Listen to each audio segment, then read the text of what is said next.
for the headphone jack. So these are like how we're getting our feedback. Plugs into the same thing. And then flipping this up is how it's going to go out and go into the camera. Okay. Which I'm just teaching that, but you just need to know to plug it in. And then flip that up when you do it. You know what I mean? Second one. You'll see me. These. Flip up when we talk. Flip down to be able to hear. And for this one, that's specifically that third, we're flipping that up so there's not a reverb. What's a reverb? Like an echo. In the camera. In the camera feed. Yeah. So that's it. All right. Pretty easy. There's a lot of wires and like connections. Yeah. That's why I wanted like the big thing is like tomorrow if you come you can just I'll have you set it up. Like, just literally if you don't want to stay like that, like stay today and do it. It's awesome fun. And it's nice to have somebody. What's the one? The soccer. Usually you don't have to stay for that, but they set it up, and then I want you to literally walk me through it and tell me why it goes in where. Okay. Because I think that'll be. And then this is one of those where I always, after I set it up, restart it. Sequence. Hey guys. For the Thailand sequence. I'm Chris. Hi guys. He's Chris. Paula what? Effinger. Okay. I know your mother. Lucy. Yeah. I know your dad, Greg. Yeah. I'm Ellie Dixon. Ellie Dixon. My dad's name is John. John Dixon. He works at E3. I'm Luke St. John. Luke St. John. That's the strongest name in the whole box. Whoa. Right on. Whoa. I can't even hear that guy back there. The guy who made fun of me. Can you hear me? No. Thank you. Thank you, Mr. St. John. The Honorable.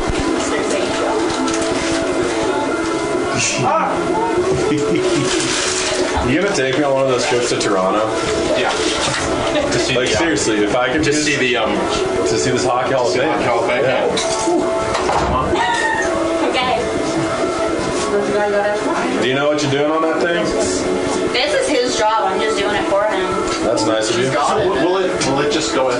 Will it play? Okay, and then programs. Okay. Scroll on down to KTYD. Okay. And then connect. What if I And then it's like, and you'd be like, pew, and you're connected. And that's exactly that. Hey. Did you have a roster, Steamboat roster? Yeah, I do. I got you. You got one for me? Yeah, I know. Here you go. That's the goal. Sit down to me, Elaine. Big, big. Golden chips. What happened to my first video? Yeah, go order pizza. Grace, so you did Yeah, I put it in. I was just going to help Chris, but I can't block. I'm doing JV. Right here.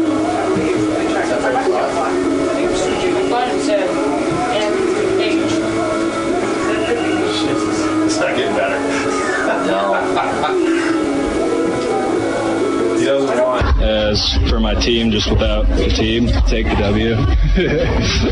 What I remember most about being a sailor is the awesome environment and the positive people all around.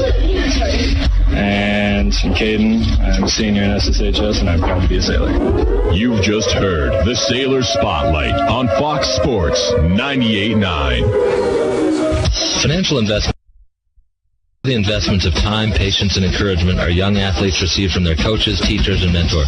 I'm Chris Puckett, your Steamboat Springs Edward Jones financial advisor. Now's the time to make investments that can help provide money for the ever-rising cost of college. There's more than one strategy to save for college. Please come in to discuss your options. For a free college cost analysis, call Chris Puckett at 879-1851 or stop by his office at 941 Lincoln Avenue. Edward Jones, making sense of investing. Member SIPC.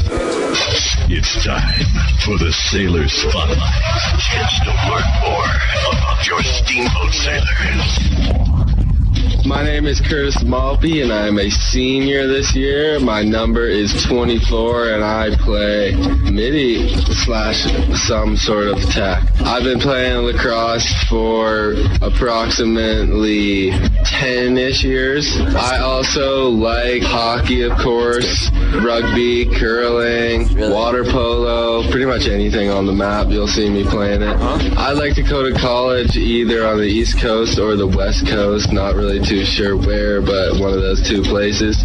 In college, possibly play some pickup hockey and lacrosse here and there just to keep the legs active, you know. Can you hear me loud In enough? 10 years, Like this? I see myself hopefully being successful in life and just living out, being happy, doing some cool stuff. Outside of school, not really involved in too much, just love Steamboat as a community and love doing as much as I can for Steamboat. My favorite subject in school is English. You don't really have to use your brain as much as math, so that's why I like English. My favorite movie is definitely Surf's Up, and just always because it's always been my favorite movie. Last summer, I went back home to Massachusetts, worked in the old family business in the construction trade, and hung out with friends and surfed every day. My goals for this season are to just have a good season with the boys and hopefully make it far in playoffs. My goals for life are to just be happy in whatever it is I'm doing, no matter what. Just always be happy. What I remember most about being a sailor is definitely just the bond that all of us boys have together in the locker room and all the funny stuff that goes on. And my name is Curtis. I'm a senior, and I'm proud to be a sailor. You've just heard the Sailor Spotlight on Fox Sports 98.9.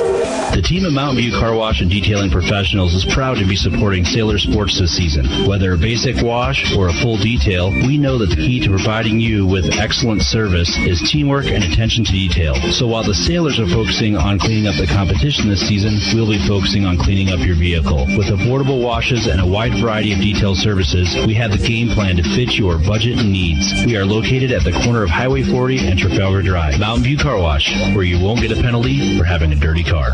Christmas. It's time for the Sailor Spotlight. A chance to learn more about your Steamboat Sailors.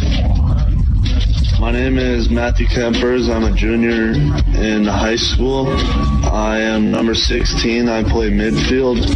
I've been playing for 9 years.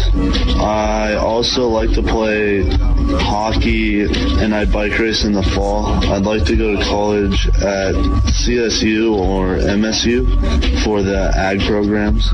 I don't think I'll play any sports at the D1 level, but I'm looking to play on some club teams and have fun. I see myself in 10 years owning a little piece of property and... Vlad, you want to check levels? Yeah. How you doing? Everybody needs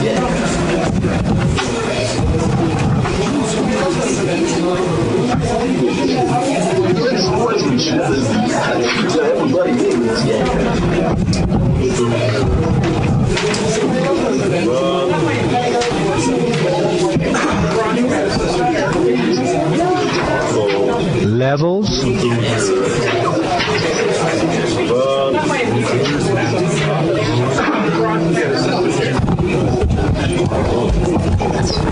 Hello, Brian. Check. Vlad and Chase here from Gardner Field. I'm joined by Patrick Sumner. Should be a great matchup in a blizzard. It's white out. Well, we are going to play on. At least Vlad and Chase here from Gardner Field. I'm joined by Patrick Sumner. Should be a great matchup in a blizzard. It's white out. We're here at Hallison They are Ice going to play and play on. At least for the for a time fun being. lacrosse Patrick, game. how you doing today? I'm doing great, Vaughn. Thanks for having me on the broadcast today. We're here at Hallison Ice Arena, looks like, and ready for a fun lacrosse game. That'd be the Gardner Snow Globe. Perfect. Is that all right if if you were delayed? Yeah, well, 38 properties around the base area. Call us at 879-8000 and ask for the Locals Connection discount. That's the Locals Connection, 879-8000, or visit SteamboatResorts.com. It's time for the Sailor Spotlight. A chance to learn more about your Steamboat sailors. My name is Bridget Boyd, and I am a senior in high school. I am number 12, and I am playing LSM. Yeah, you're gonna have to clear I've off been playing lacrosse for 10 years now. I also enjoy snowmobiling, skiing, and biking. I'd like to go to college at CU Boulder, Northern Arizona University, or University of Utah. I will not play in college and focus on studies. I see myself in 10 years starting my own business. Outside of school, I'm also involved in getting outdoors and exploring the backcountry. My favorite subject in school is math. My favorite movie is Deadpool because of the dark humor involved with it. This summer, I plan on working a lot and getting money for college. My goals for the season are getting deep into the playoffs and just building the bond as lacrosse players. My goals of life are carpe diem, just take advantage of every day. What I will remember most about being a sailor is spending time with the guys on the team and just enjoying every game and victory that we have. My name is Bridget Boyd. I'm a senior, and I'm proud to be a sailor. You've just heard the Sailor Spotlight on Fox Sports 98.9. I'm Terry. And this is Phil from Russell's Auto Salon. If you need help with your auto collision repair, we make it easy. Just bring me an email and a claim number, and I'll take care of the rest. Russell's Auto Salon, Colorado's premier collision center, leading the industry in technology, where we have gone green with Enviro-based paints. Russell's Auto Salon, where we always meet by accident. 879-1515. Russell's Auto Salon. 879-1515. Russell's Auto Salon, where we always meet by accident. It's time for the Sailor Spotlight. A chance to learn more about your Steamboat sailors. My name is Cameron Colombo. I'm a junior. My number is 25. My position I play is LSM and close D. I've played lacrosse for around 7 years now.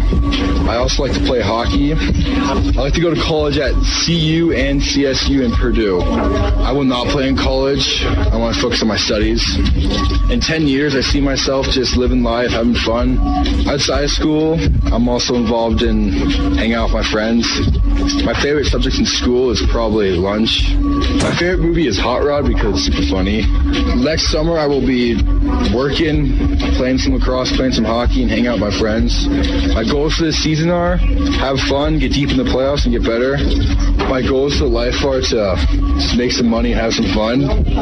What I remember most about being a sailor is the brotherhood. My name is Cameron Colombo. I'm a junior, and I'm proud to be a sailor. You've just heard the Sailor Spotlight on Fox Sports 98.9. Constantly on the Sports-related dental injuries account for more than 600,000 ER visits each year. If your child is playing a sport and not wearing a mouth guard, they are 60 times more likely to suffer harm to their teeth. Steamboat Dental Center offers custom-fit mouth guards made from an exact model of your child's teeth. They are effective, comfortable, easy to clean, and also cheaper than a visit to the ER. So you gotta put Call Steamboat Dental Center today and receive half off a custom mouth guard. SteamboatDentalCenter.com. Go Sailors! Hi, this is Doc from Doc's Auto Clinic. When your car isn't feeling well, head over to Doc for above and beyond customer satisfaction and the most expert service around. The techs at Doc are ASP certified and go the extra mile to give you the peace of mind you need to know your vehicle is safe. We take care of you and your family by taking care of your car. We are located just past Moose on the west end of town off of Elk River Road. Doc's Auto Clinic, proud to support the I guess it's going to be easy to see if someone like This is Skip Beardo from Alpine Lumber here at Steamboat. I don't know where the crease starts. Alpine Lumber is a Colorado company and is committed to being the best supplier of materials and related services to the professional builder and homeowner throughout the Yampa Valley, offering lumber and building materials, hardware, paints, and stains. And we are proud to support sailors, boys, and wrong mark, and you're like, easy to find Alpine Lumber, located on Pine Grove Road past Walgreens. Alpine Lumber, employee owned and operated. Contractor's choice, the homeowner's Out. Sports on FM. 24 hours a day, 7 days a week. This is ESPN. 370 days a year. 98.9. Next island dealer fees not included. KTYV, Steamboat Springs. Don't move. The opening face-off is just moments away. Now, we join. You're going to call it. They're not starting, and how do you see the... Welcome in, ladies and gentlemen. We are here from Gardner Field. At least, I think it's Gardner Field. I can't really see anything out there as the snow is coming down in bunches, and you can see that the line that they just walked down is already starting to get filled in. So today's matchup of lacrosse should be pretty interesting, as the beauty of spring sports, it's a spectacle here up in the Rockies. I'm just pleased to have Chris Hahn in the booth with me. Always such a pleasure. Have him in the vicinity. Just the aura that he exudes is incredible. Good to be here with you. Patrick Sumner joining me on the call here this evening. I won't forget about Grace. Grace doing a killer job on the clock here for us. But Patrick, a pretty interesting situation here. I mean, the snow is thick. It's the big flakes, and you know that it's pretty wet out there as well, because it's not kind of that dry powder that we're used to. So it'll be a pretty interesting lacrosse game. Yeah, for sure. And it's looking like an ice rink right now, I feel like. They're definitely not going to be using any white balls, and it's going to be tough to kind of clear off the lines, and the lines like the 50-yard line in the crease, and it's going to be a fun one here today. It should be.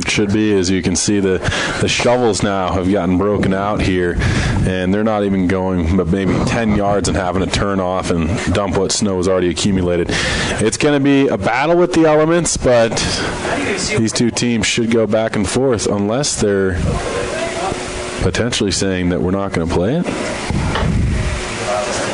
Well, this is classic Steamboat weather, Blonde, so...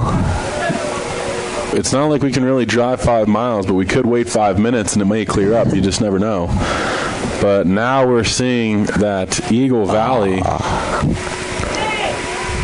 is actually picking up their equipment bags, and I don't know if they're just going to go wait it out on the bus, perhaps, or whether or not we may be getting a weather delay. It is pretty bad out there. I mean, we were kind of making some fun at it, but it's coming down heavily. I think we at least delay. So it looks as though we may be going into a weather delay here from Gardner Field.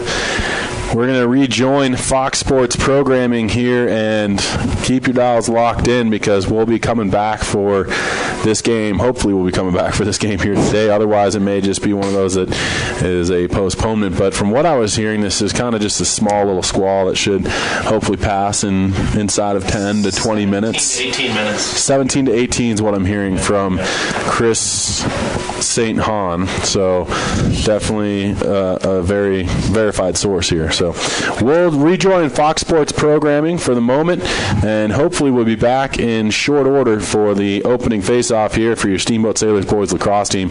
They are looking to face off against the Eagle Valley Devils that have made the trip up 131. So hopefully we'll be back here in just a few minutes. Looking to face off against the Eagle Valley Devils that have made the trip up 131. So hopefully we'll be back here in just a few minutes. Sports on FM. This is 98.9 KTYV. Steamboat Springs. Hi, this is Doc from Doc's Auto Clinic. When your car isn't feeling well, head over to Doc for above and beyond customer satisfaction and the most expert service around. The techs at Doc are ASD certified and go the extra mile to give you the peace of mind you need to know your vehicle is safe. We take care of you and your family by taking care of your car. We are located just past Moose on the west end of town off of Elk River Road. Doc's Auto Clinic, proud to support the Steamboat Sailors. This is Skip Beardorf from Alpine Lumber here in Steamboat Springs. Alpine Lumber is a Colorado company and is committed to being the best supplier of materials and related services to the professional builder and homeowner throughout the Yampa Valley, offering lumber and building materials, hardware, paints, and stains. And we are proud to support Sailors Boys Lacrosse. Easy to find Alpine Lumber, located on Pine Grove Road past Walgreens. Alpine Lumber, employee owned and operated, the contractor's choice, the homeowner's. Steamboat Ace is your go-to place for everything you need for your home. Bridget here from Steamboat Ace, and we aren't just paints and power tools. Ace has a great pet section to keep your furry friend happy and healthy. A fun toy section stocked with items for all ages to make the perfect gift. Beautiful housewares, cookware, candles, and more to decorate and add beautiful style to your table. Stop into Steamboat Ace, proud to support your Steamboat sailors, and see all that we have for your home. Steamboat Ace, the helpful all your home needs place. Hey, Sailor hockey fans, PJ Wharton of Yampa Valley Bank here to thank you for supporting our hometown hockey team. Yampa Valley Bank is proud to support all of our Steamboat student athletes and to sponsor this broadcast of Steamboat Sailors Hockey on KTYV, Sports on FM and 98.9. Steamboat High School Athletics are an example of our genuine hometown, Yampa Valley Bank, genuine hometown banking. Enjoy the game, and let's go, Sailors! I'm Terry. And this is Phil from Russell's Auto Salon. If you need help with your auto collision repair, we make it easy. Just bring me an email and a claim number, and I'll take care of the rest. Russell's Auto Salon, Colorado's premier collision center, leading the industry in technology, where we have gone green with Enviro-based paint. Russell's Auto Salon, where we always meet by accident. 879-1515. Russell's Auto Salon. 879-1515. Russell's Auto Salon, where we always meet by accident. The team of Mountain View Car Wash and Detailing Professionals is proud to be supporting Sailor Sports this season. Whether a basic wash or a full detail, we know that the key to providing you with excellent service is teamwork and attention to detail. So while the Sailors are focusing on cleaning up the competition this season, we'll be focusing on cleaning up your vehicle. With affordable washes and a wide variety of detailed services, we have the game plan to fit your budget and needs. We are located at the corner of Highway 40 and Trafalgar Drive. Mountain View Car Wash, where you won't get a penalty for having a dirty car. Sports on FM. This is 98.9 KTYV. Steamboat Springs. Not being let out of the building. And the Oakland Raiders, according to Adam Schefter, right now are finalizing a deal with Jordy Nelson to join the Silver and Black in the AFC West, which, as we heard from Eric Stone Street, our friend from Modern Family, big-time Chiefs fan last night, a big K-State guy, that really hits right in the heart of Kansas City Chiefs country. Jordy Nelson in the AFC West looks like that's going to happen, and according to Adam, that would mean end of Michael Crabtree there in Oakland. So Jimmy Graham in, Jordy out. Although when I was on the free agency frenzy show yesterday on the NFL Network, my compadres there, Stacey Dales, who is all kinds of awesome, and Mike Silver and Steve Weish, loved working with those three yesterday. They all said that it was going to either be Jordy or Randall Cobb, regardless of the moves that were going to be made salary cap wise, and they chose Jordy. And Jordy is now going to join Oakland, it seems, and that's going to be fun to watch. That will be absolutely fun to watch. Can you just look up for me real quick? Does the AFC West play the NFC North in any way, shape, or form next year? Would that possibly be happening? Look that up. As Jordy Nelson is joining there, and as the free agency frenzy that we did yesterday, it was funny. New league year hits, 4 o'clock Eastern. I'm on the air on the NFL Network. First things first. They don't play each other? Not this year. What a bummer. Free agency frenzy happens in full bloom, and nothing's going on. And we all had a conversation afterwards with management, producers, and everything, that maybe the show is Tuesday next year. If free agency begins Wednesday, it's Monday and Tuesday. It's unbelievable. So then, then we'll start doing that, and then we'll have to do a show on Saturday and Sunday. At what point do we, how much does it get pushed back in the other direction? Because hardly anything happened. Everything happened Monday and Tuesday. Most of everything happened Tuesday. And so the only thing that happened of news of note yesterday, once the new league year opened up, was Ndamukong Suh got released. Saints are apparently first to knock on his door. See how that plays out.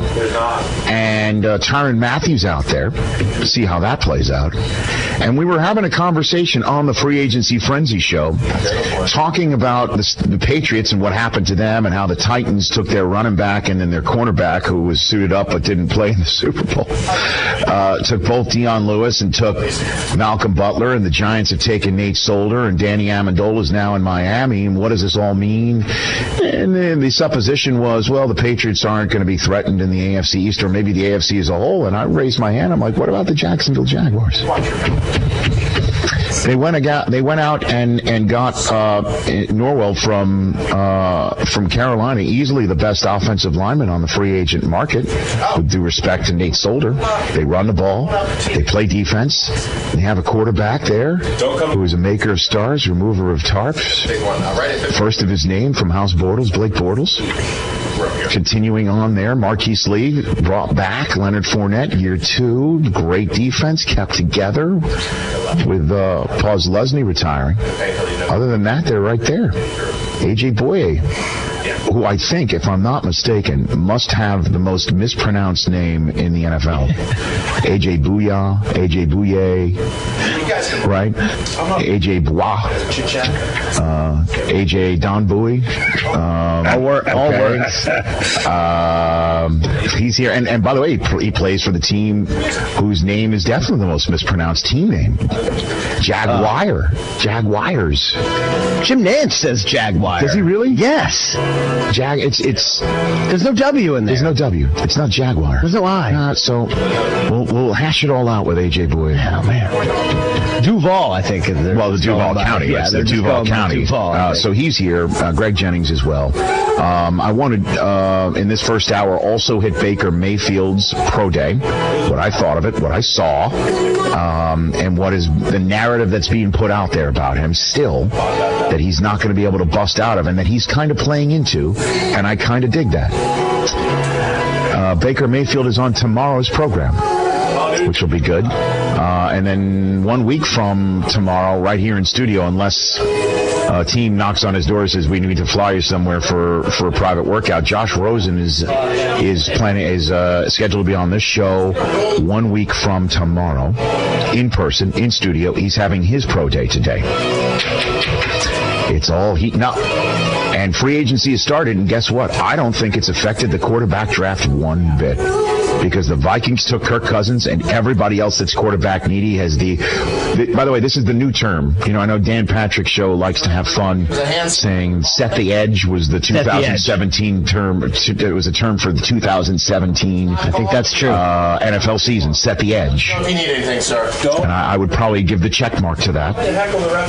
Without a doubt, the early phrase for 2018 NFL off-season, non-playing season, bridge quarterback.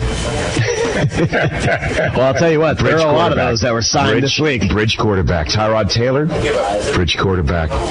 Case Keenum, possible bridge quarterback. Sam Bradford, bridge quarterback. Yeah, it was better than Teddy Bridgewater or Josh McCown. Both. Only the Jets have two bridge quarterbacks. Why not? There's bridges everywhere. Brooklyn, Manhattan. Verrazano. George Washington. 4 bridges from Staten. By the way, there's 4 bridges connecting Staten Island. George what? Tappan Zee. Tappan Zee. Don't sleep on the Tappan Zee. Why not? The Jets have cornered the bridge quarterback market. I'm only laughing because I have no choice. Yeah. And I hate my brackets. Have I told you I hate my brackets? The games haven't even started yet. Yeah, we're tipping in 3 minutes. By the way, on True TV, 246 on your direct TV. There you go. Oklahoma and Rhode Island. I'm fired up. All right, when we come back, we will reveal our Final Four selections. They will be officially locked in by that point because we're going to have ball in the air and we're tipping off. Right? The first 4 is done? Is that what they call the first 4? It's called the first 4. But I don't understand. Yeah.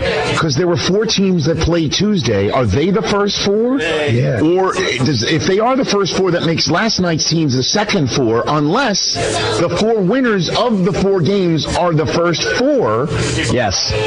But they're already in because they're technically NCAA tournament games, and then the first 4 out are technically the last 4 out, and the last 4 in, that I get. You're really overthinking this. Well, thankfully, Jay Billis and his law degree will be here at the top of hour 2. And you at 1-844-204-RICH. Tiger Woods, y'all. He's out there at the Bay Hill. You don't have to play that yet. We'll do that when we... Literally my favorite drop. Okay. Tiger Woods, y'all. He's out there at the Bay Hill. So there's lots to discuss here. Poll question when we come back. Final four. Baker Mayfield's pro day still to be discussed here on this edition of the Rich Eisen Show. Michelin Premium Wiper Blades. Last night, I don't know, right?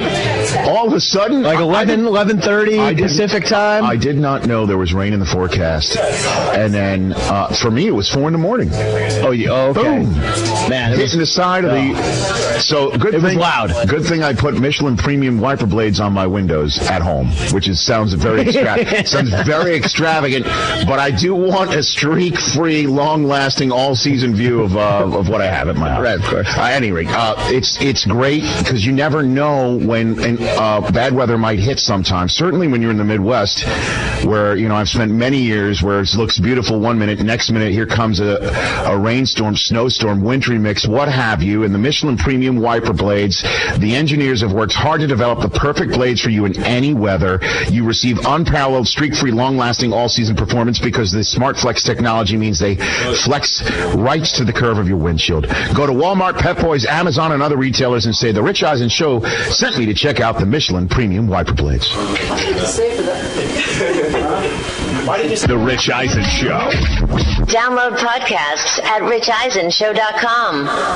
Offer not valid in all states or where prohibited by law. Loans are subject to lender approval. See website for details. Need some extra cash today? Do you have bad credit or maxed out credit cards? If so, turn your radio up. 45cash.com is one of the nation's largest personal loan networks with over 50 different lenders. Now you can get a personal loan for up to $5,000 with any type of credit discreetly from your computer or smartphone and with no paperwork to send in. That's right, no paperwork whatsoever. Your cash will hit your bank account as soon as tomorrow, as our lenders have millions of dollars to lend, regardless of your credit history. Just have a checking account and a regular source of income. Go to 45cash.com and you can get the loan you need now, regardless of your credit. Go to 45cash.com from your smartphone or computer to get the cash you need. Visit 45cash.com. Type www.45cash.com directly into the address bar. That's 45cash.com. 45cash.com. I want you to show that.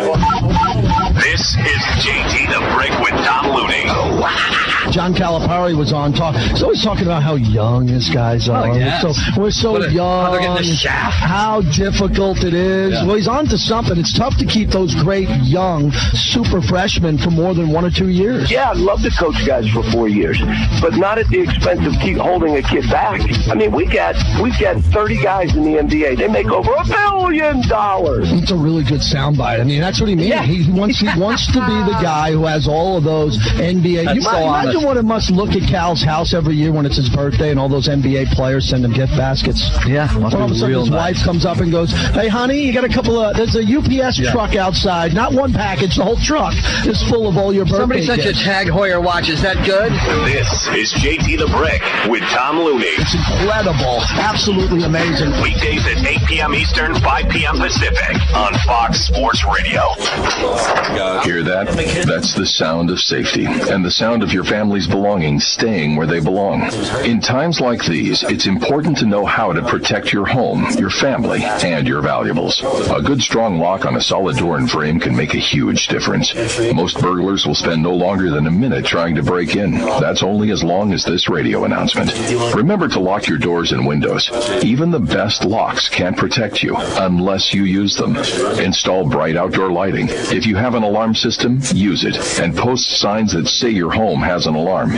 Trim bushes and trees so your house is clearly visible to your neighbors and your street. If you ever return home to find that someone has broken in, do not enter. Call the police immediately.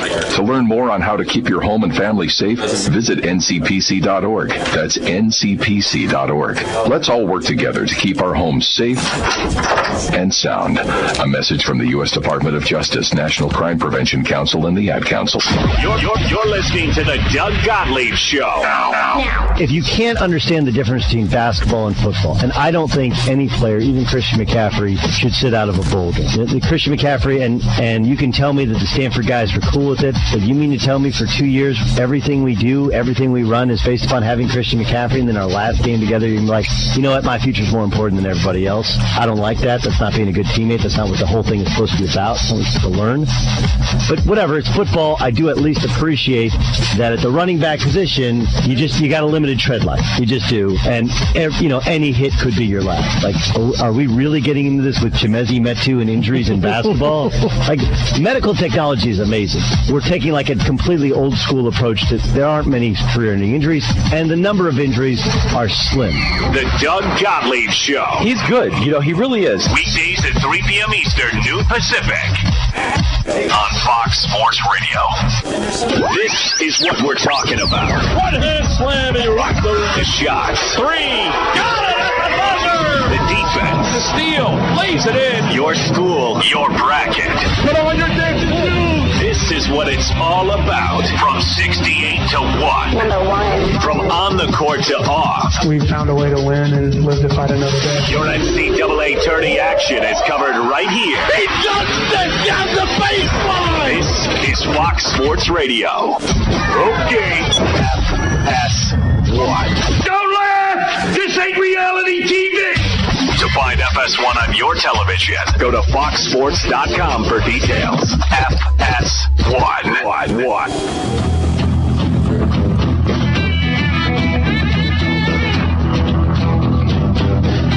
All right, welcome back to the Rich Eisen Show.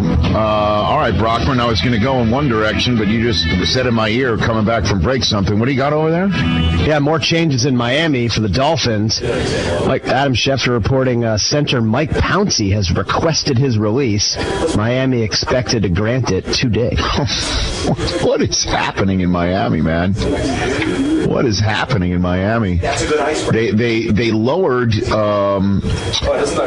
the cap number for Tannehill yesterday, but they pushed $13 million of it to next year. So they lowered the cap number this year, but they pretty much married themselves to him next year. That's a ton of dead money. Yeah.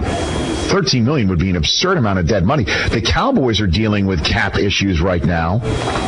They were priced out of Sammy Watkins by the Chiefs. They try to get Sammy Watkins. And, I said to Steve Weich on a Free Agent Frenzy show yesterday, I'm like, so where's their money? Who are they paying? Because they have the benefit of having a tremendous young quarterback in Dak Prescott and a tremendous young running back in Zeke. They're all on rookie contracts, and the one that Prescott has is kind of like Russell Wilson's rookie contract. So where's the money if they're trying to get Dez to take money out of his contract, which they haven't technically asked him yet? And the answer was Romo's on the cap for $9 million this year because they kept on pushing it down the road. And at some point, you've got to take your medicine. So it's funny. Lockin' Four answered to whoever tweeted out about pushing money down the road for Tannehill. He said that's called the Tannenbaum special.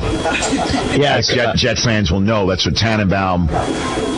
If I'm not mistaken, when Izek took over, said that they were in cap hell, is what he said.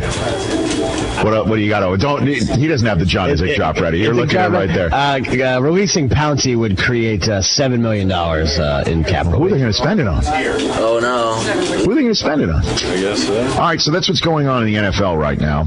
Our poll question is brought to you by our friends at TrueCar, where terms that are so confusing normally when you're buying for a car, like dealer price, list price, invoice, poof, goes right away. TrueCar shows what other people paid for the car you want, so you can recognize a good price when you're ready to buy a new or used car. Visit TrueCar to enjoy a more confident car buying experience. What's our poll question on our app, Christopher? Okay, guys, I think we can all agree this is one of the best 4-day sports stretches of the year. March Madness opening rounds. Thursday, Friday, Saturday, Sunday. But what's the best sports weekend of the year? Is it this weekend? How about in a couple couple weeks. Masters and Major League Baseball opening weekend. That's always pretty awesome. NFL divisional round weekend. That's huge. When there's only 8 teams left. The 8 best teams all the in the seeds National come off their Football bye League. week. Pretty awesome. By the way, did you notice my knee-jerk reflex reaction was to hype up anything to do with the NFL? Although did you notice that? This last one's pretty great. Cinco de Mayo weekend is always pretty special. There's always NBA, NHL playoffs. Yes. A big fight. This year it's Canelo Triple G2. Okay. And the Kentucky Derby. All in one weekend. Okay. Best sports weekend of the year. Sneaky good, the Cinco de Mayo. Sneaky good. You wouldn't expect it. And should you add rookie OTAs? Fresh off the draft? No? Okay. Oh, to the Cinco de Mayo weekend? Yes. Got it. Those are some good choices. If we missed any, you can always call us at 844-204-RICH, which is always the number to dial. Okay, we have our brackets. Let's get to our Final Four. But first, before we start discussing NCAA tournament action, I do want to just do this, and I don't want to jinx anything. But as you know, I have a Michigan Wolverine helmet on the top left corner of my desk. I've had that there for a while. I don't really clutter my desk other than just with the usual paper clutter. So I'm going to, just for the tournament here, I'm going to replace it with the John Beeline bobblehead that the folks at the athletic department with the basketball program sent me out of the blue. Just came in the mail yesterday. And it's got the squirt gun that was famous last year when they went on their run in the Big Ten tournament, and John Beeline would just jump out and squirt gun people in the locker room. But there we go. I'm going to swap it out. All right. Michigan is in Kansas tonight, getting set to take on Montana. I believe that's on CBS, which, by the way, the first game is on right now. You said it's True TV. It's on the Big C. Sorry, it's on Big C. Yes, CBS. And we are on. Here, give me my first. I can't give music. I can't get. No, Mike, the music. There you go. All right. I wasn't expecting. I wasn't either. Ken John right there. Okay, we are 15 minutes to go in the first half of the first game of the first round, underneath the first TV timeout now of the NCAA tournament. Rhode Island on top of Oklahoma 9-8. There you go, 9-8. That's it. I got nothing else for you. It's 9-8. We're very excited. Rhode Island against a team that shouldn't be in the tournament at all. Yeah, watch, they're going to win. Watch, they'll win. By the way, Trae Young just hit a 3. It's now 11-9. Yeah. And that's part of that. There is why Oklahoma's in. I truly believe it. 100%. The only reason. All right, here's my Final Four, and then you guys can give yours. Here's my Final Four.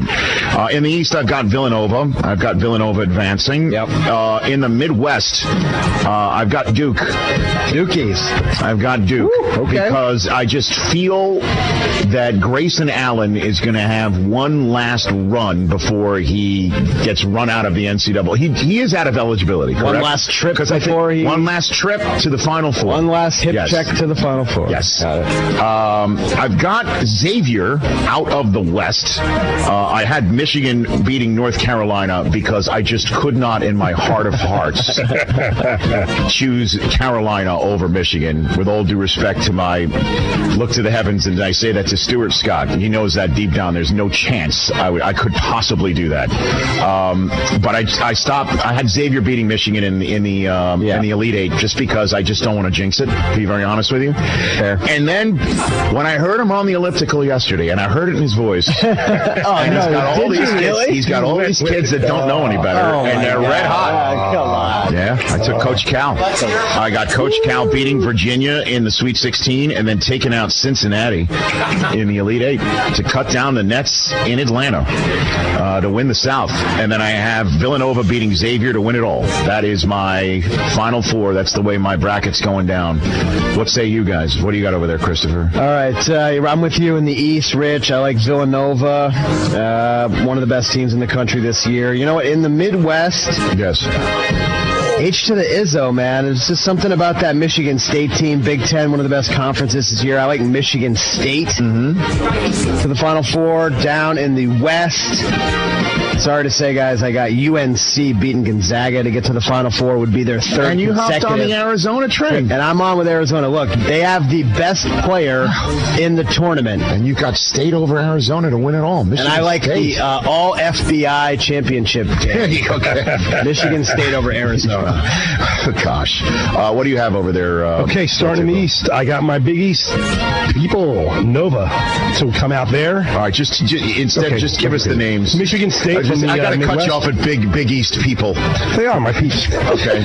I got Xavier down in the West. I got Cincy in the South. Okay. I got Xavier and Nova. We've got Villanova over Xavier. You and I have the same actual national championship game and result. Oh my gosh! Great, I'm taking you guys out. That is bad. You are worried. You are not happy about this. Oh, hey, he's won. Do you know any of the names of the mascots of your Final Four? Do you know Villanova's mascot? No. Okay. Do you know your Big East people, Mike? Your Big East people? You don't even know Villanova's. I don't look at the mascots. The Providence Friars the only one I know. Seton Hall Pirates. That thing's goofy. There you go. Villanova's in the Big East. Yeah, but I don't know those years. Wildcat, Mike. Wildcat. Come on. I'm very good. Your Big East people.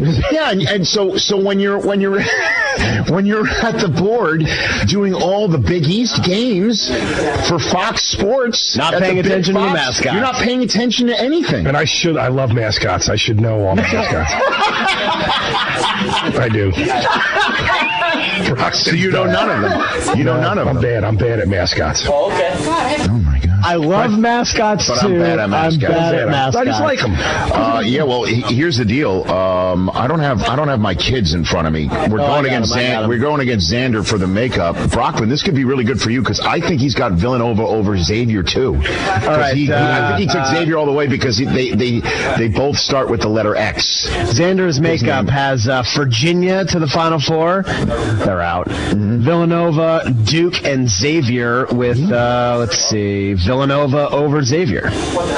Dude, either you are winning it all or you're in the con makeup. Con makeup by like my Monday. Son, Del Tufo, and I have the same. Oh gosh, you're probably very happy about that. All we have to do is just have one wrong and it derails everything. I'm very happy about that actually. Wow. Billis is going to come on and tell us Xavier's the weakest number one, and then Virginia has their sixth man out. Yeah, I did tell Zan about the sixth man problem, and he kind of looked at me like, "What do you mean by six? There's six people? What are you talking about?" Didn't understand about the bench. I try to teach him when he's in his junior basketball class about flashing to the box. I'm just right. Flash, get the ball, get in front. I'm trying. No idea. Okay.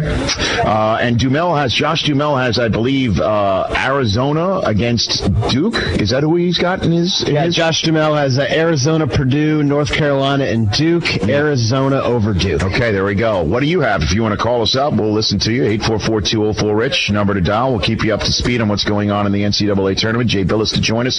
But I do want to hit Baker Mayfield's pro day yesterday. What I thought of it, what I thought of some of the coverage of it, and what I think needs to be done with Baker Mayfield once the draft is hit in Dallas. That's coming up next in 60 seconds here on The Rich Eisen Show.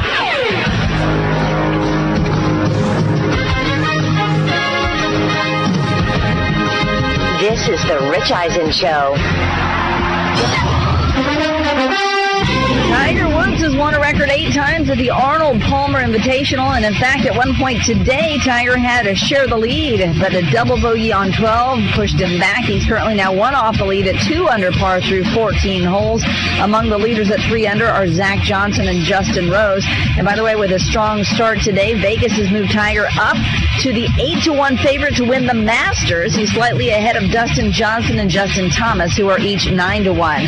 Well, the NCAA tournament is now in full swing. First game of the day taking place in Pittsburgh in the Midwest region.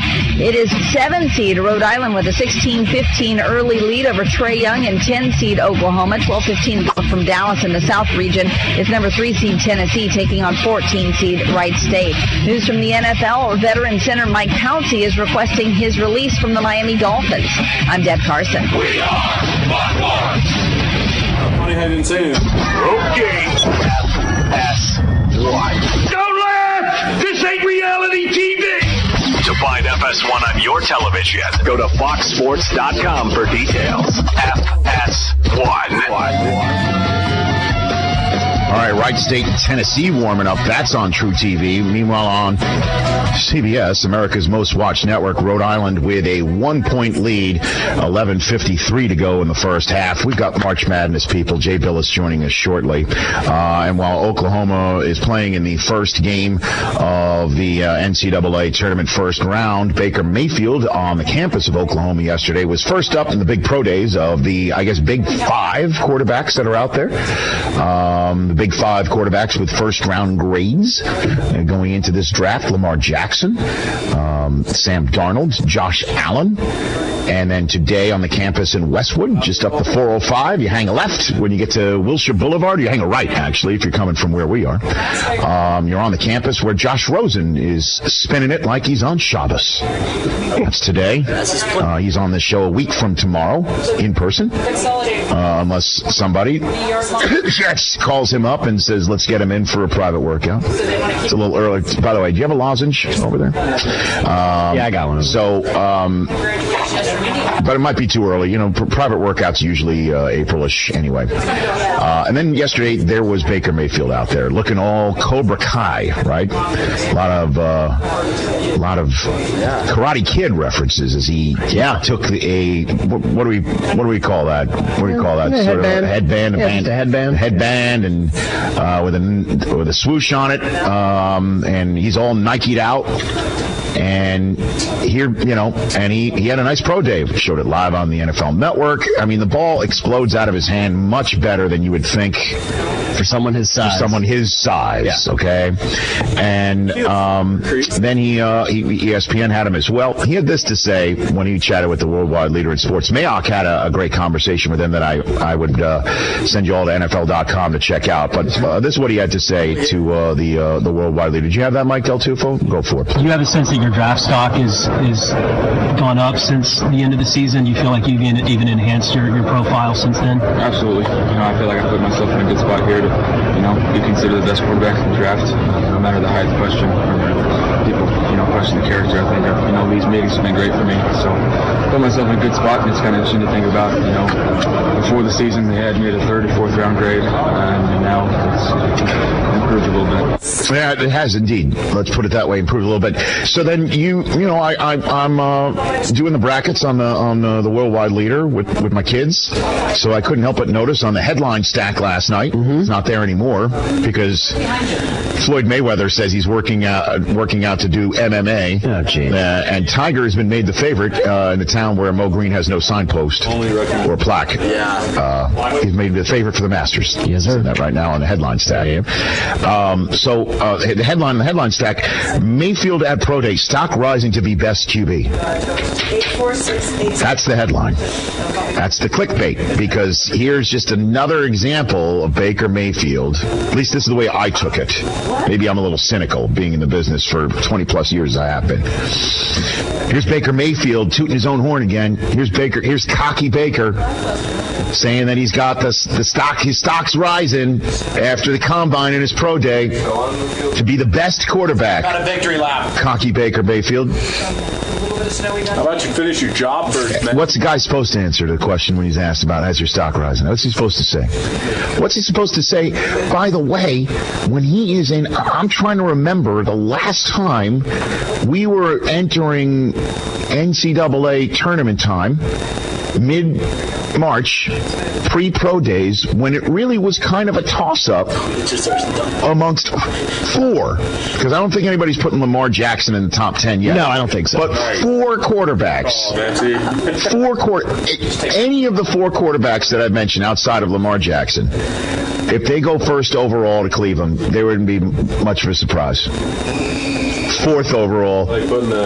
If the Giants pass on a quarterback after Barkley gets taken first and nobody trades with the Colts, and the Colts, by the way, poor Colts fans, seeing all these mock drafts, you're getting Bradley Chubb jammed down your throat from NC State. Nobody's trading with you. That's it. You got no hopes for Barkley.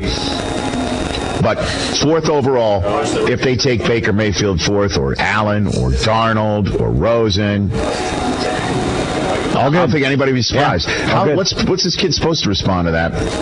And he should be out there saying, I'm the best. He's got to sell himself right now. It is part of that.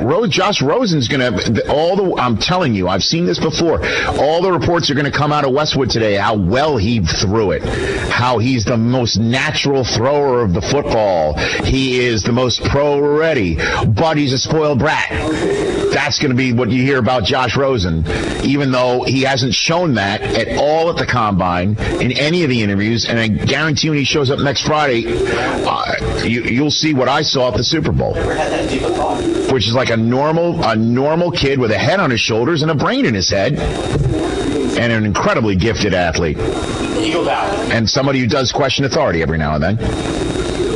So which team do you think could use somebody like Baker Mayfield to recast a locker room? Cleveland? That would help. You got Tyrod Taylor there as well. That wouldn't be a bad mentor situation. Giants, they don't really need a remake of a culture or a locker room or anything like that, right?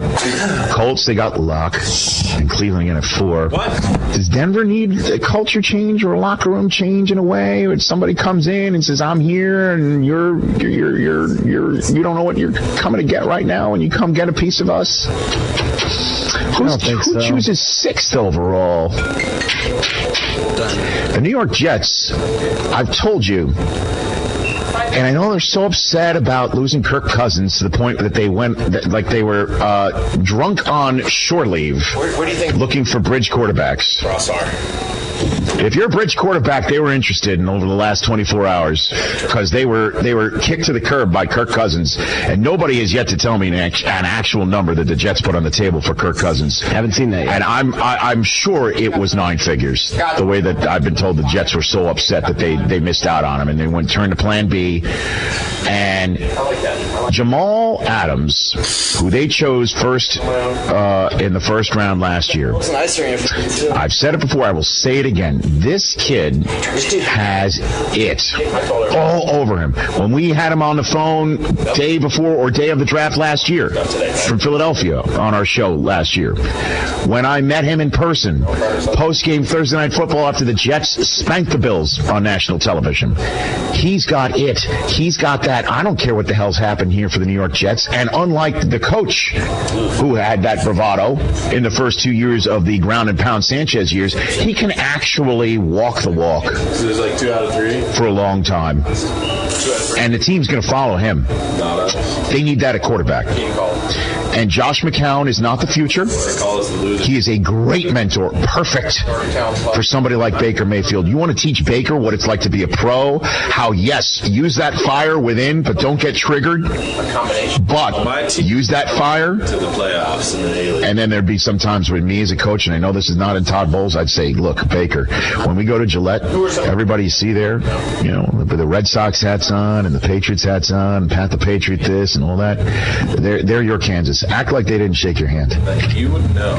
Don't grab your manhood, but act like they didn't shake your hand. 60. I'm so sick and tired of hearing that this kid has got a problem with an attitude and whatever, and he's playing into it. He's not doing anything to disabuse anybody when he showed up looking like what was the name of the character? Billy Zabka? Yeah, when he showed up like Billy Zabka. Sweeping the leg at his pro day. Creasy. So, but why should he? Exactly. That's who he is. Draft him. And any team that says that's not my guy, then you don't want to win. How about that? How about that? How about that? How about I say that? Kid's a winner. He's proven it. Write it down. And if he's an untamed a-hole beast, tame him. Figure it out. Man, I'm telling you, Jets fans, and I'm telling you, Jets front office, Kirk Cousins did you a favor. He saw the landscape. He saw what you have maybe on your roster, and maybe the roster should use that within. And Jermaine Kearse is proving he can be a number 1 receiver in this league. And Robbie Anderson, if he just stops acting like a total idiot when he's not around the Jets camp, whatever the hell happened with him, and if the Jets can figure out how he's screwing his head on right, put him on the straight and narrow. Anun was coming back after being out for a year. He's a very physical receiver. Isaiah Crowell's got a chip on his shoulder. Stick Baker Mayfield in there and let him compete. And any team that's thinking about needing somebody to bring a fire and a culture change, why not him? What are we talking about here? I'm not just saying that because he's coming on the show tomorrow. I truly believe it. Said it on NFL Network, saying it here. 844-204-RICH. We'll sneak in a phone call when we come back before Jay Billis joins us. Top of hour number 2. Tennessee is being shut out through the first 2.5 minutes by Wright State. Put that in your headline. Upset alert. We're back with more in a moment. Sports on FM. This is 98.9 KTYV. Steamboat Springs. It's time now for Steamboat Sailors Boys Lacrosse right here on KTYV. Sports on FM at 98.9 and on the World Wide Web at SteamboatRadio.com. It's me, Brian Harvey, and your Steamboat Sailors are getting ready to take on the Eagle Valley Devils live from Gardner Field on the beautiful campus of Steamboat Springs High School. The game's going to face off here in about a half an hour. Your Steamboat... The Steamboat Sailors are on the air. This is 98.9. That's what I was hoping for.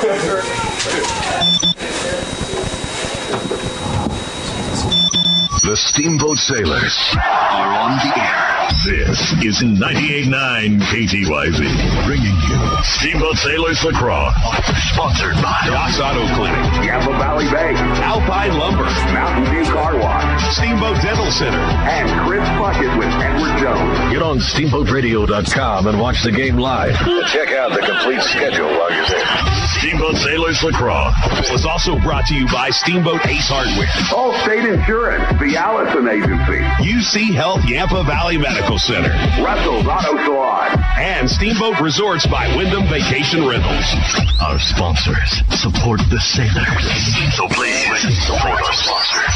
Steamboat Sailors Lacrosse on Sports on FM. This is 98.9 KTYV. Steamboat Springs. Sports on FM. This is 98.9 KTYV. Steamboat Springs. Welcome in, ladies and gentlemen. We are here from Gardner Field, where the plow has done its justice for us. Ready to actually have the face off. Welcome in, ladies and gentlemen. We are here. I don't think we Gardner Field, and we got through that. But we just didn't quite get to the opening face-off here. Justice for us, and we're just about unless we do, I guess, actually have the face-off now. Version. I don't think we're going to play the anthem game. We got through that. Not the theatrical one that we saw. Face-off here. I'm Vlad and Chase, joined by unless we do, I guess, there's possibly Beyonce version. Yeah, I know. I just have that extended mix.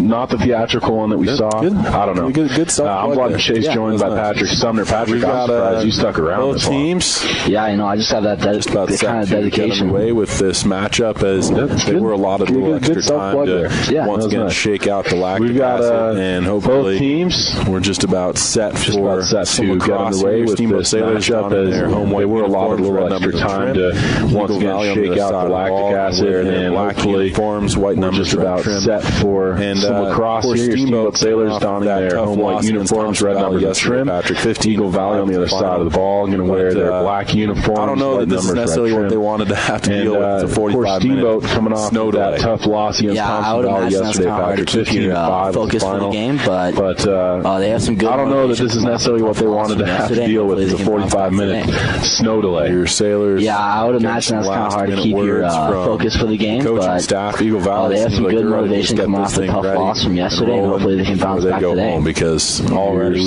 Sailors back, like I said, some about last-minute words from the coaching staff. Eagle Valley seems like they're ready to just get this thing ready and rolling before they go home, because already we've been pushed back, like I said, about 45 minutes. Mark, look at that. And Steamboat finally takes the pitch here. Looks as though some of the boys down a real team effort. Warm up out on the field on this whole shoveling. Trying to keep themselves warm. Betsy was able to do some quick driving. Look at that. Mark did a great job of doing some shoveling down there. Everyone, it was a real team effort game. Out on the field on this whole shoveling. The opening face-off.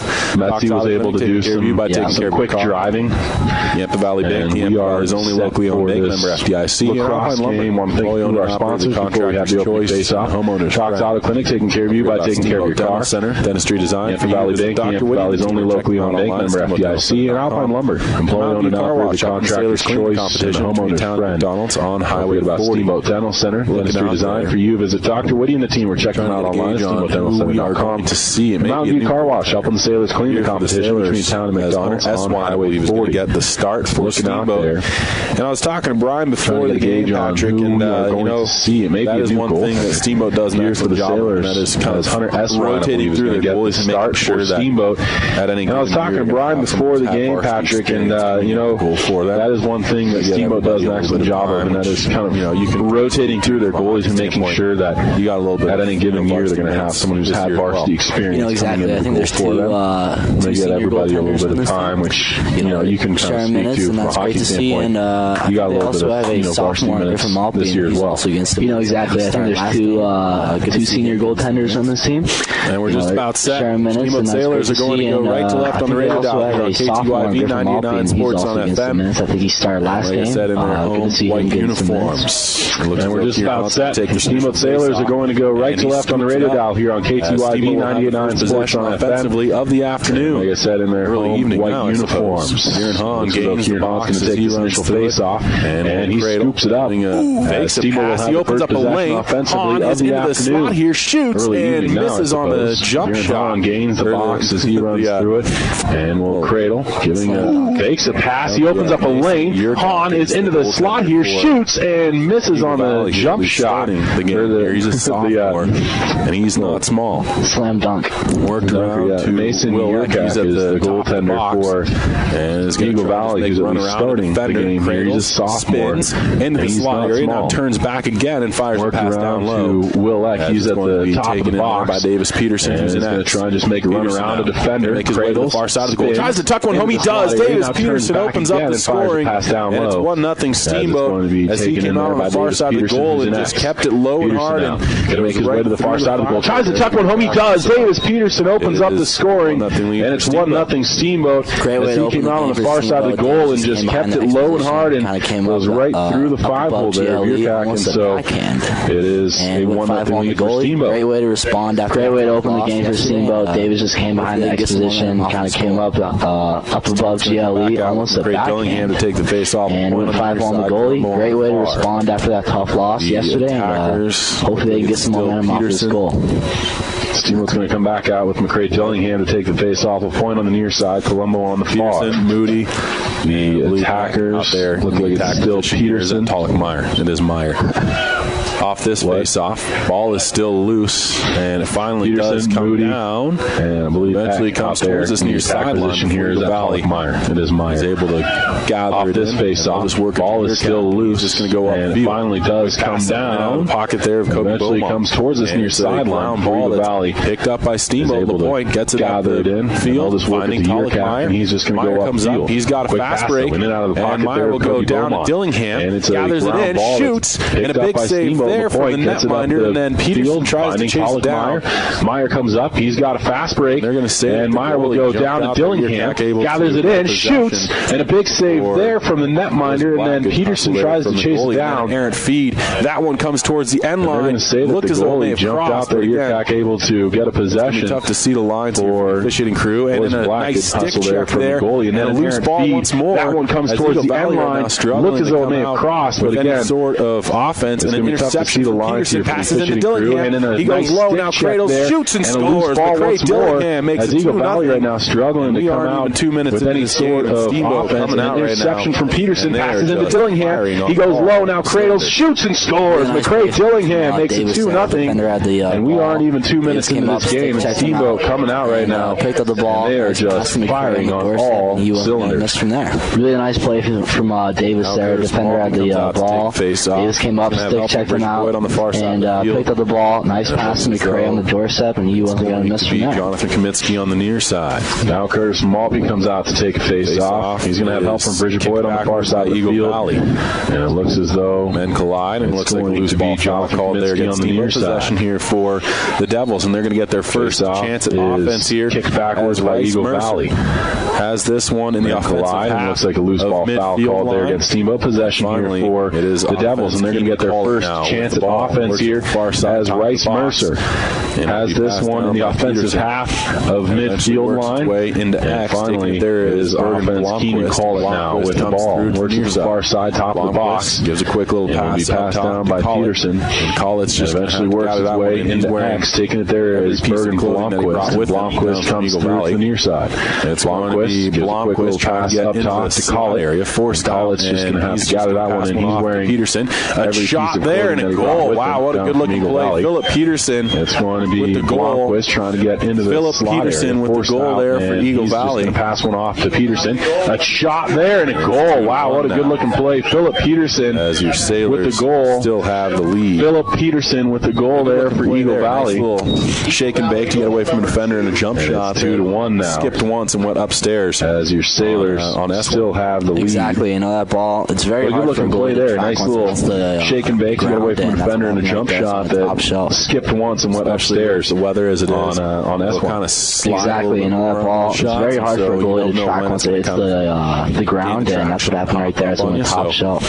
Not a whole lot to do with weather as it is, and then the ensuing face-off is going to be one, and it's a chance Peterson. You don't know when it's going to kind of pass off as gain the traction and hop up on you. So that was for Koviak. Not a whole lot he could do with that. Good shot, and then the ensuing face-off is going to be one. Again, he shoots, he scores 2 in a row. Pass off as for Peterson, and it's tied up. It looks as though that was for Koviak. Had lost his stick in the process of trying to get that ball away. And here's Peterson again. He shoots, he scores 2 in a row from a couple for Peterson, and it's tied up at 2-apiece now. As Philip Peterson behind one of the defenders. That's his second one of the game.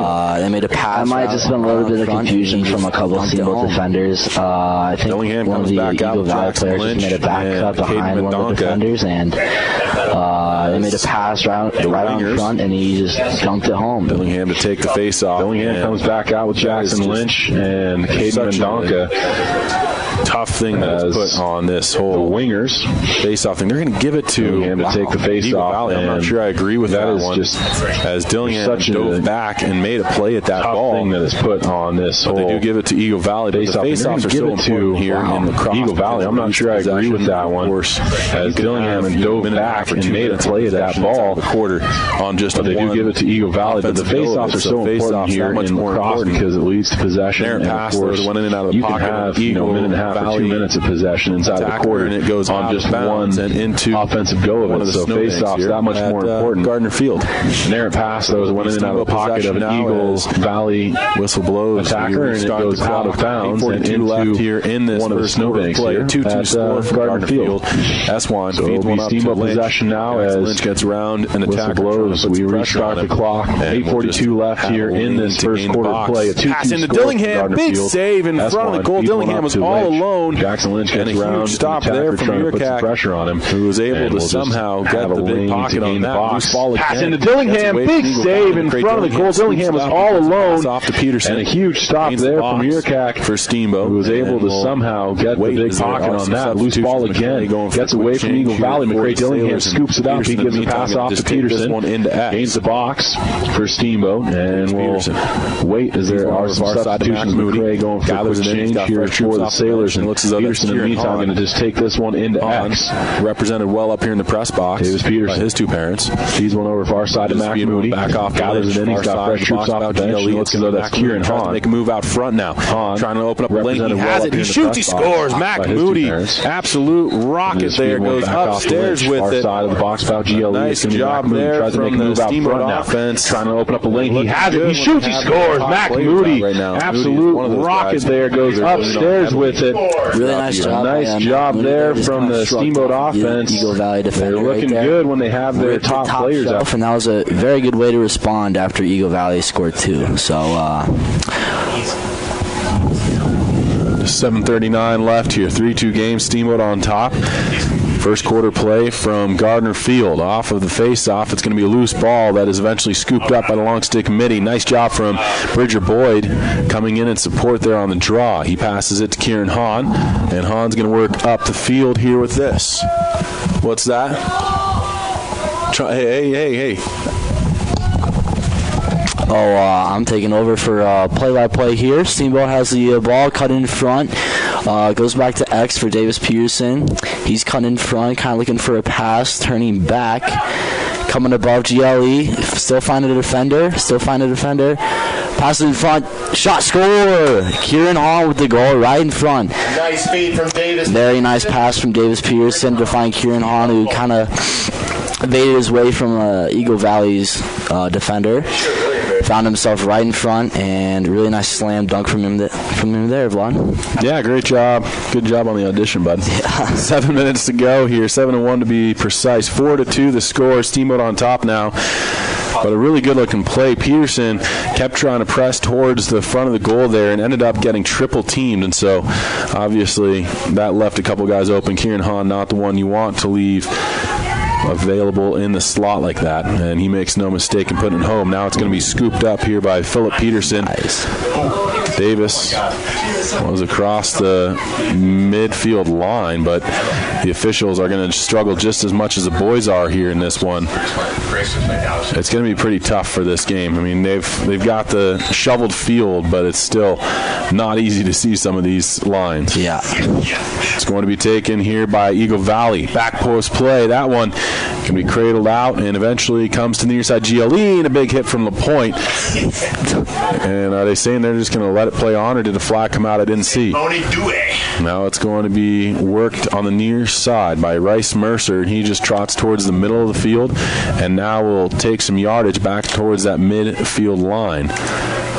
And now he's going to try and pick up a head of steam. Mercer goes from left to right, now forced down, and we'll just pass off to Blomquist, who's in X.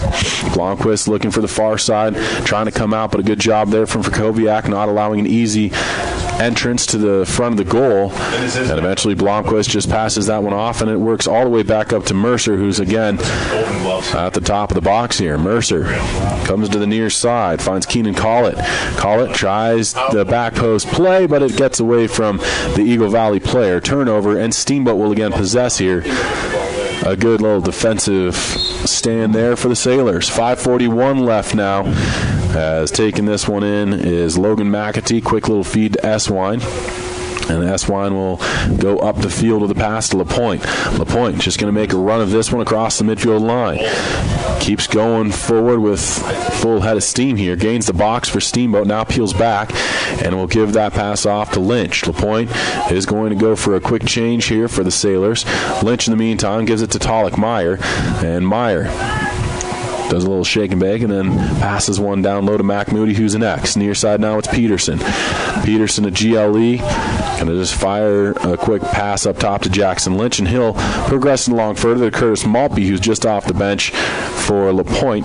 Maltby now goes low again to Talik Meyer, far side GL, and he's just going to trot through and cycle into X himself. Meyer stops. Now he'll start again, trying to come out front, looking for the back post play. Nobody home, and the defensive play from Eagle Valley, a good one. Loose ball, though, scooped up by McCray Dillingham, and a good job from Steamboat.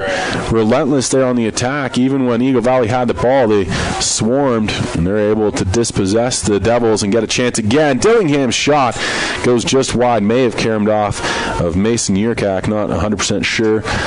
But regardless, it stays out. Chased down by the Sailors, and they will again have possession. 4-2 score with 4:26 left. And is Talik Meyer. Feeds one to the near side, finding Davis Peterson at GLE, and Peterson's going to make a run towards the goal. Comes out front and is stick checked as he tried to bring it back to shoot. Loose ball still on the ground, and eventually it'll be picked up by Holden Stavney, and Stavney is immediately harassed there by a number of attackers for Steamboat. Gets a pass up near side. Maltby knocks a man to the turf, and the whistle's below, and is it going to be a Steamboat possession or a penalty? That's the decision being made here by the officiating crew. It looks as though the flag did fly on the far side of the field, and so a penalty coming up against Steamboat. Not sure that I love that the official on the far side made that call, or is it a penalty or just a possession? I think it's the dirty look. So Curtis Maltby will be the man who is in the penalty area. Maybe just a 30-second call there. I don't like that there was an official right in front who didn't call it, and the far side does. But I'm not out there in stripes, so I can't say much. It's going to be taken here by Eagle Valley as they are a man up with 3:46 to go. And it'll be worked to the top of the box near side. Now into the middle of the field. Good job working the perimeter here by Eagle Valley. And we saw Thompson Valley do that last night, where they just seemed to kind of be extremely patient with the ball. Man is released, though, and that man advantage really went quick for Eagle Valley. They weren't even able to get a shot off, though they did possess the whole time. Now it's a chance from the near side. A lane to shoot. Big save there. And then bodies collide. Loose ball is fought for, and eventually it's going to be scooped up by Steamboat. Nice job from the Sailors, and here's Jonathan Quinn Kamitsky the first. And he's just going to sprint up the field, gets stick-checked as he went across the midfield line. Bodies collide in reverse Oreo fashion as there were two white-jerseyed Sailor players sandwiching a black jersey Eagle Valley guy. Now a loose ball again. Battled for. Mac Moody in there fighting for this one. He gets help from Talik Meyer. Moody scooped it up for a moment. Lost it again. Ball still on the ground here. And eventually it's picked up by Steamboat. And a great effort there from Kamitsky initially, but then he was stick-checked as well. And out of the scrum, it's going to be an errant pass that's intercepted. And here's Tyler Doyne gaining the box for Steamboat and finally possession. And a little bit more of a calm period here for the Sailors as they're able to get some support off of the bench. But what a crazy little scrum there for about 20-25 seconds on the far side of the Eagle Valley, just in front of the Eagle Valley bench. 2:15 left here in first quarter play. A chance. Good little cut there from Talik Meyer. He gets out front and gets the pass. Forced to just feed it back on a give-and-go play to Mac Moody, and Moody will take this one in X. Comes out on the near side. Feeds it to Peterson. He had to gather it in. Couldn't. Goes to the ground again, and the loose ball eventually is scooped up by Davis. And he's got $1.50 to work with now in the quarter. Makes a move to the front of the goal. Shoots one. Stopped there by Yurkak and goes well beyond. And so it'll be another possession for Steamboat after Mac Moody chases it down. Maintaining possession for the Sailors. He just gets the restart whistle. Passes in quickly, finding Talik Meyer. Nice little shake and bake from Meyer. He gets the shot off, but a big save from Yurkak. And it's pushed back into the crease by a defender. Good job there from Eagle Valley. 90 seconds to work with in the quarter. Long ball. That one is going to find its mark at the midfield line. Good job. But then it's taken right back. And here comes McAtee for Steamboat. The long pull, defender in all the way into X. Eventually passes one to Davis Peterson, and McAtee will turn back towards that midfield line, and he'll trot over to regain his defensive positioning. In the meantime, here's Doyne. Had a defender go down, didn't capitalize on it, though. Instead, working it back towards the top of the box. Now passes down to Mac Moody, far side GLE. 55 seconds to work with in quarter number one. Moody has the ball, cradles, gives a pass to Peterson, and he couldn't quite gather it in, and eventually it's going to work out of bounds. And so Eagle Valley will have a chance at potentially the last possession here. 4-2 score, so there were a flurry of goals in the early goings of this first quarter of play, Patrick, but not a lot since. You know, I feel like Steamboat had a couple opportunities here in this later part of the first quarter, but we just weren't able to capitalize on them, and it's a good first quarter, 4-2. Maybe we can take this momentum into the second quarter and get some more goals. Here's Peterson. They were able to intercept a ball there from Eagle Valley, who couldn't break out of their own half. Peterson dishes one off now to LaPointe, and LaPointe will just feed it into Lynch. No, he fakes that pass. Takes it himself. LaPointe picking up ahead of steam. He winds, fires, big save. Rebound is loose in the slot, scooped up. But as the shot was being attempted, here's another one, side of the goal. It's not going to go on frame, though, as it'll just hit the side of the net. Now fired up, and we find the end of quarter number 1. So a good battle between the two teams, not just between each other, but also the elements. I mean, they're fighting through. They're not really going to be able to work too much around the perimeter as much as they would probably like to, simply because of the snow that still occupies the field. But nonetheless, after 1 quarter of play, it is 4-2, a lead for your Steamboat Sailors. We'll be back in just 60 seconds for the second quarter of play. For Patrick Sumner, I'm Vlad and Chase. This is KTYV 98.9, Sports on FM, also online at steamboatradio.com. We'll be back in just 60 seconds for the second quarter of play. For Patrick Sumner, I'm Vlad and Chase. This is KTYV 98.9, Sports on FM, also online at steamboatradio.com.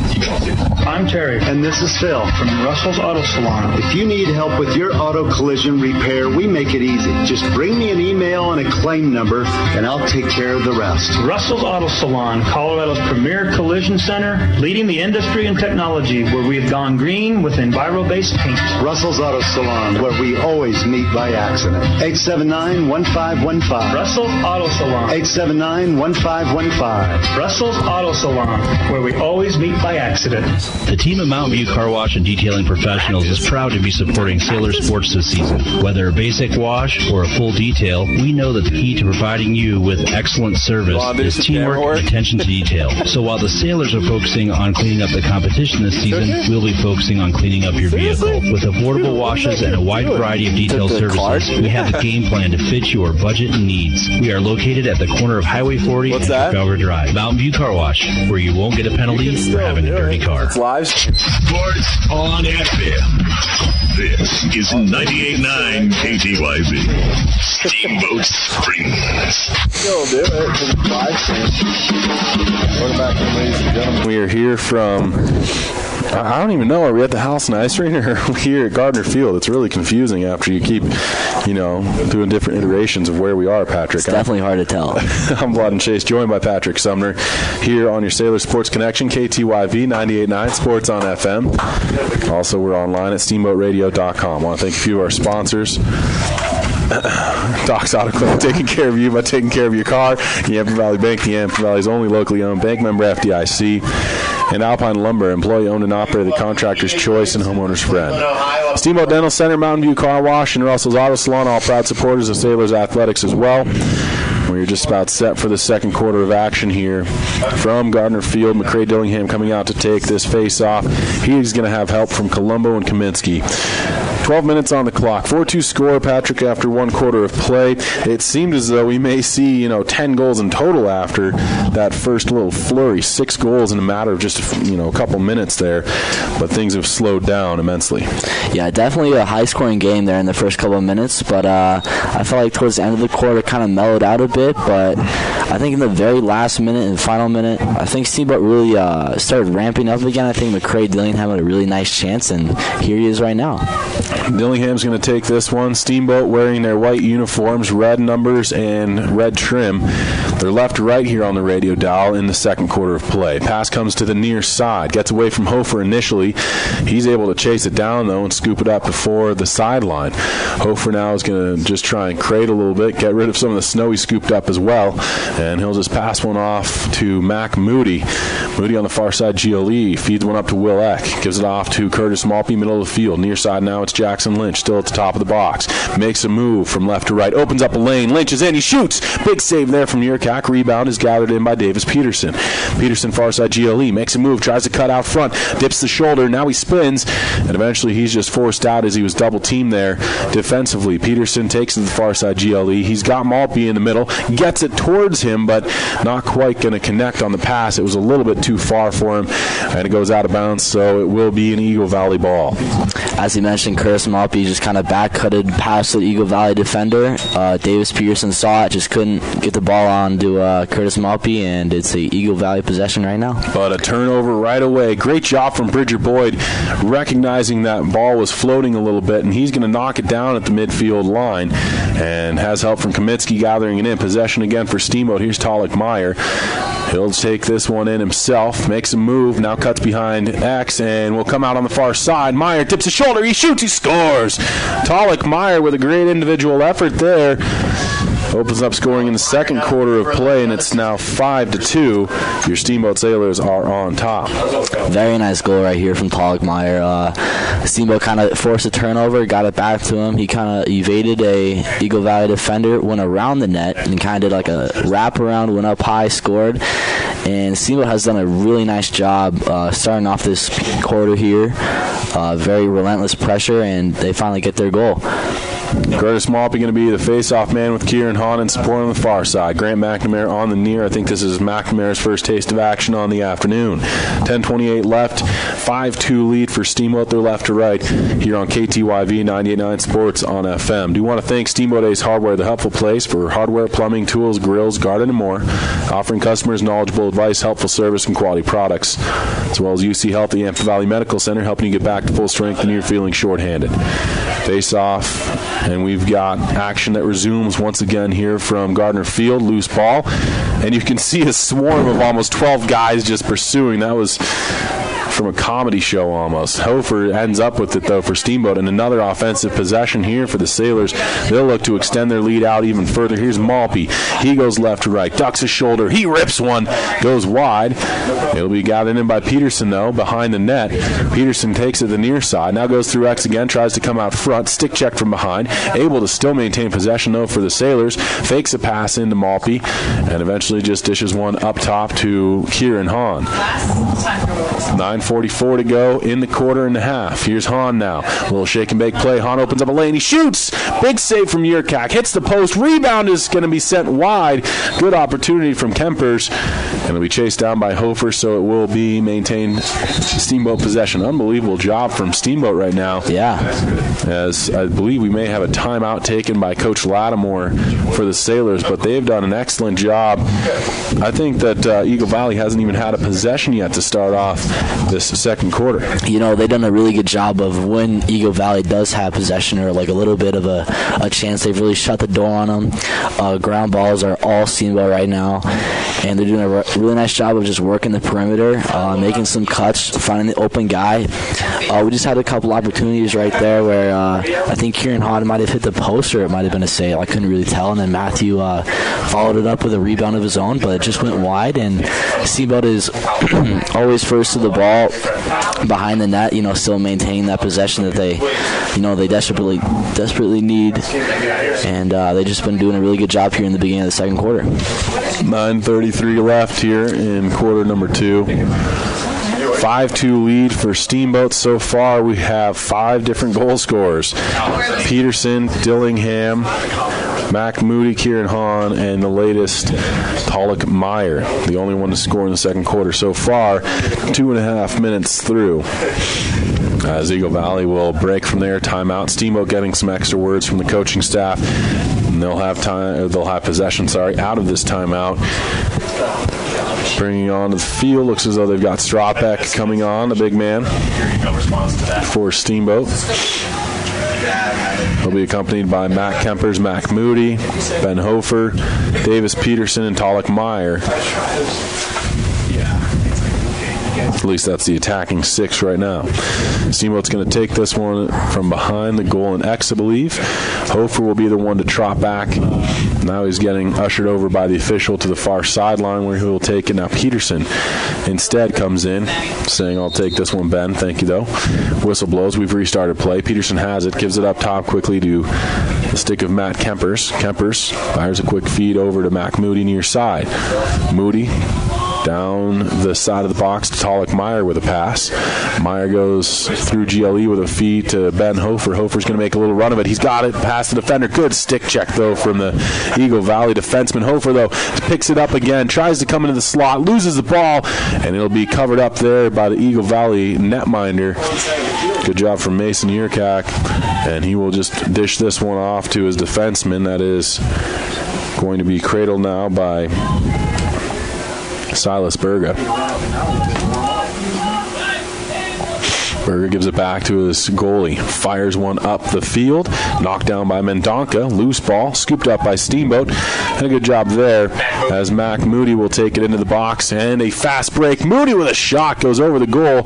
But it's again chased down by Hofer and company. And Steamboat will have this one. Moody just got a little bit too much on top of the ball there before he released it from the pocket. And so it hops well over the goal frame. Never was going to be a challenge for Yerkak.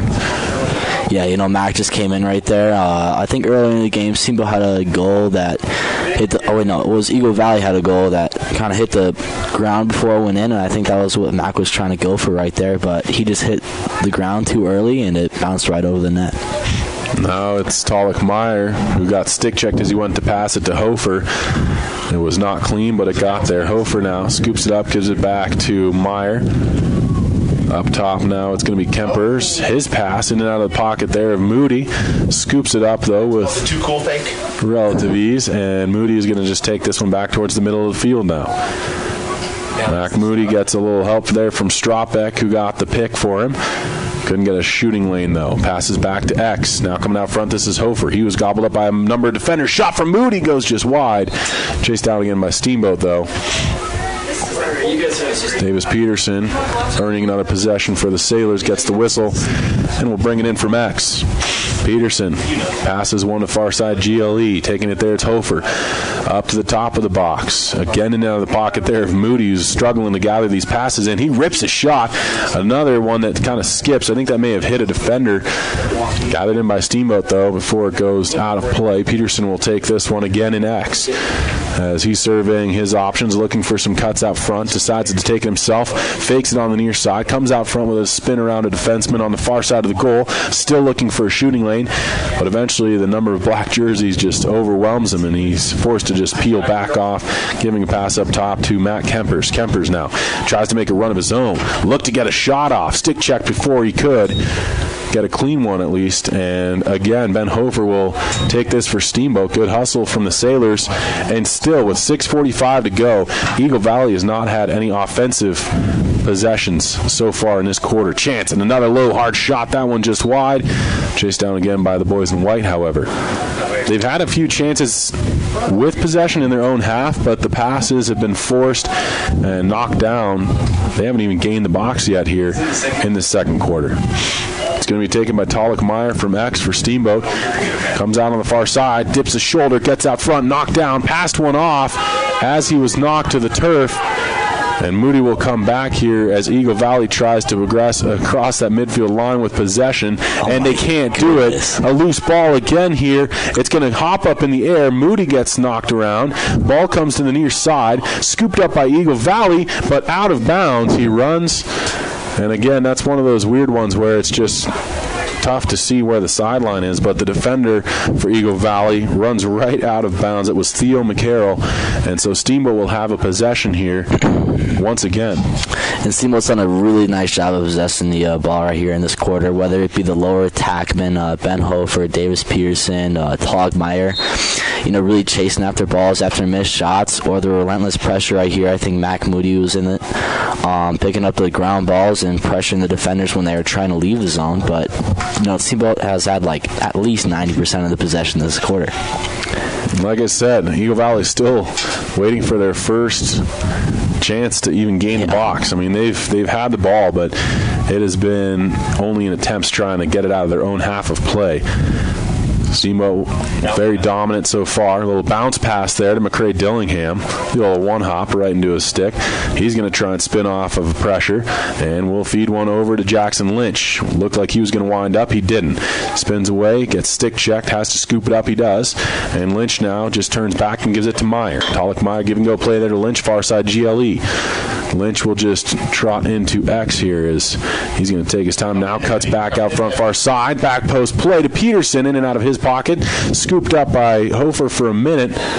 And now he just has to retreat as it went off an Eagle Valley defender and out of bounds. Hofer will take this back in. Again, Steamboat possess. Yeah, Steamboat still has possession right there. Even though Ben Hofer was stick-checked, he was still relentlessly pressuring the Eagle Valley defender, and the defender couldn't really control the ball and just put it out of bounds. Now worked up top to LaPointe. We've got 4:50 left in the half. McCray Dillingham gets the feed from LaPointe. Cuts from left to right after planting that left foot. Now turns back, gives it up to LaPointe again. Fires a quick feed over to Jackson Lynch. Now he's going to get a shot off. Big save again from Yurkak, chased down by Steamboat. But the opportunities right now, it's just a tidal wave of offense for Steamboat. Eswine, I think he was laying down there for a second and almost sleeping, taking a little nap. Singing some songs. That's what I do. Just lullabies. Sleep time. It's going to be taken back in by Talik Meyer here on the restart. He gets a quick pass off to Davis Peterson, far side GLE. Out to David LaPointe. Feeds one out to David LaPointe. Over to McCray. Over to McCray. And Dillingham will take this one into the near side. A little bit of a strut there in the interim. Quick two-step. Chris Hahn trying to get a little of an audition here, maybe looking to get on air next game. That'll be Saturday at 12:30 against Golden. Worked on the near side. Talik-Meyer will take it near side GLE. Fires a pass up to LaPointe. The offense here for Steamboat starting to really squeeze in and get some good chances and good looks. Here's Dillingham with a chance that goes just wide. Rebound is kept in play. Hofer tried to feed it right back out front. Taken, though, by Eagle Valley. And LaPointe gets a little bit of a shot in there. And finally, Eagle Valley tries to escape, but an interception, and Hofer is the man on the doorstep. And I believe Ben Hofer gets the goal for Steamboat. And that is really a nice job by Talik-Meyer. Eagle Valley finally got possession of the ball and was trying to make it pass to the goalie, but Talik-Meyer kind of intercepted it, put the ball on the ground. Ben Hofer picked it up right there. Goalie wasn't even really in the net, and wide open net to shoot at when he scored. Now Kieran Hahn comes out. He'll have help from Frakowiak on the near side, playing LSM now. And Tyler Doyne on the far side of the field. Hahn with the big face-off. He's going to try and just continue with this whole MO of quarter number 2, and that is, of course, that Eagle Valley hasn't possessed. He does. He wins it cleanly. Here's Kieran Hahn just going to go right into the offensive half of the field. Gains the box, passes off to Peterson, and Steamboat's on offense again with 3.5 minutes left here in first half play. Peterson from the far side gets a shot and a goal. Davis Peterson rips one home, and Steamboat capitalizes again. 7-2 the score. What's impressing me right now is of the 7 goals, there's 6 different goal scorers for Steamboat. Yeah, really spreading the wealth right there. I think that was the second one for Davis right there. Just kind of got past the defender, really opened up his shooting lane, just sniped it top shelf. That goalie's pretty upset at himself after that one. Right where Mama keeps the cookies. If the Euro, Sumner knows what it's like to be a goalie. If the Euro had any cookies ever in the house, that'd be the dream right there. Face off again for Kieran Hahn. He's going to push this one back to Will Eck, who's coming in support. Great effort there. And guess what? Steamboat has another possession offensively. 3:11 to go. That means that we have now gone through 9 minutes, which is really that I strained the brain on that one, but 9 minutes where Eagle Valley has not had any offense. I mean, zero offense. Very impressive from Steamboat. After a if you will, disappointing game yesterday, they've really responded today, and especially shot from LaPointe goes just wide. Dave LaPointe had to interrupt my thought right there. That one I'd say on air. Oh my. Hofer will be the man who gets there first. And Ben will take this one in after the restart whistle. Comes out on the far side of the goal. And will cradle away from pressure, giving a pass now to Hahn. Fakes it through the seam. Now gives it back to Hofer on a give-and-go play. In and out of his pocket, though. Taken by Eagle Valley. But again, there is Steamboat pressuring immediately, double-teaming this defensive player. And Eagle Valley can't get it out. There's Ben Hofer scooping up a loose ball from the ground. And it's just relentless attack from Steamboat right now. When they give the ball up, they're right on it with 2 guys. Now LaPointe knocks a man over. He turns, he fires, he scores. LaPointe with a goal, and Steamboat adds to the onslaught. It's 8-2 now after LaPointe knocks his man over. This is getting out of hand, I have to say. Like, we've had possession for literally the entire second quarter. David LaPointe gets the ball at the top of the arc, just says, "Get off of me," do an Eagle Valley defender, and has a nice bounce shot that goes top shelf. Unassisted. It's going to be Curtis Malpe who will have help from Boyd and Kempers. We're going to have... Do we just have 2 officials today? We always only have 2 officials. Whoa. Grace Hahn calling me out. We always only have 2 officials. Ensuing face-off from Malpe. Initially, he didn't win it.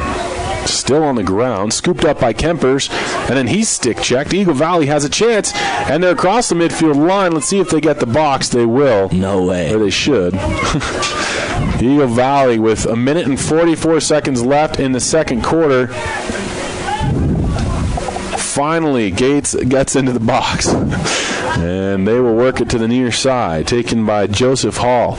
Hall gives a quick little feed off to Blomquist, and he is into X. 87 seconds left here in the second quarter of play. Devils trying to work some offense and stop the bleeding. It's been 6 unanswered goals from Steamboat here, stemming back to first quarter action. Man drops a shoulder, gets out front, tries to turn to get the shot off, but a good defensive play. A plethora of white jerseys getting in the lane there, making sure there was no easy way to get a shot. Now it's another chance. Low and hard there from Philip Peterson, who's got both goals so far for this Eagle Valley team. Goes just wide, but a maintained possession for Eagle Valley as they were able to chase it down. Bergen Blomquist was the man who was there. And now a timeout taken by the coaching staff for the Boys in Black. We'll be back in 30 seconds. It's a big 8-2 lead with 54 seconds left in the half.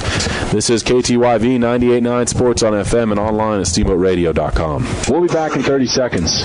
It's a big 8-2 lead with 54 seconds left in the half. This is KTYV 98.9 Sports on FM and online at steamboatradio.com. Did you know that SportsMed at Yampa Valley Medical Center is an official medical provider for the United States ski and snowboarding teams? That's right. The therapists at SportsMed at YVMC specialize in everything from sports medicine to orthopedics, concussion management to hand therapy. If the U.S. ski and snowboard team trusts our therapists with the care of their athletes, don't you? Call today for a $10 injury evaluation at 871-2370 or learn more at yvmc.org/sportsmed. SportsMed at YVMC, official medical provider of the United States ski and snowboarding teams. Sports on FM. This is 98.9 KTYV. Steamboat Springs. Back with you here from Gardner Field. Your Sailors break the huddle. It will be an Eagle Valley possession here out of the timeout, and they had a little extra time with the coaching staff there. Steamboat Sailors did, trying to make sure that they kind of cinch it up. 54 seconds left in this second quarter of play. Eagle Valley is going to take this ball from the far side. Blomquist gets it in from the official, goes right to X, spins away.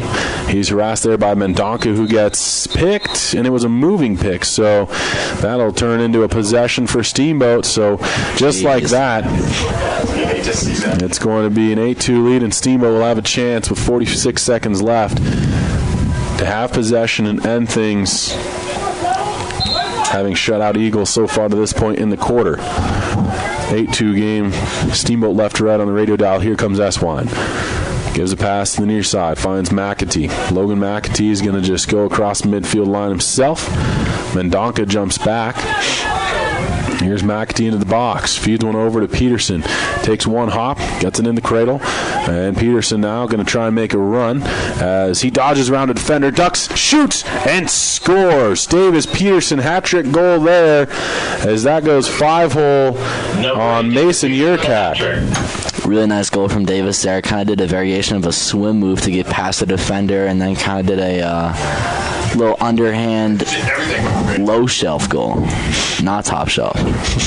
The opposite, in fact. Yeah. 18 seconds remaining here in this first half of play. 9-2 the score. Steamboat all over Eagle Valley. And, I mean, you look at it, and Philip Peterson's been a really bright spot for Eagle Valley when he's had a chance to play on the offensive side of the ball. He's got both goals so far for this Devils squad, but they're just overwhelmed in this matchup because Steamboat right now in all facets of the game are winning. And they're just like, really, I think the main part of this is just possession. I mean, here's another possession from Steamboat, as I think you've said that like at least 20 times so far, but... Yeah, an errant play there, trying to find Peterson. It was taken by Steamboat. They get an inbound play. Long ball attempt from LaPointe doesn't go. He does gather it in. 5 seconds on the clock. He's got to rip one if he wants to try. And he fires it just wide, and we have the horn. So we'll be back with the second half of action. A big lead for Steamboat, 9-2. They now have scored 7 unanswered goals here, and they shut out Eagle Valley in that half. In fact, they only gave them about a minute of offense of the 12 on the clock. For Patrick Sumner, I'm Vlad and Chase, back with the second half. After this, it's KTYV 98.9 Sports on FM, bringing you Steamboat Sailors Boys Lacrosse, also online at steamboatradio.com. Patrick Sumner, I'm Vlad and Chase, back with the second half. After this, it's KTYV 98.9 Sports on FM, bringing you Steamboat Sailors Boys Lacrosse, also online at steamboatradio.com. The Steamboat Sailors are on the air. This is 98.9 KTYV, bringing you Steamboat Sailors Lacrosse.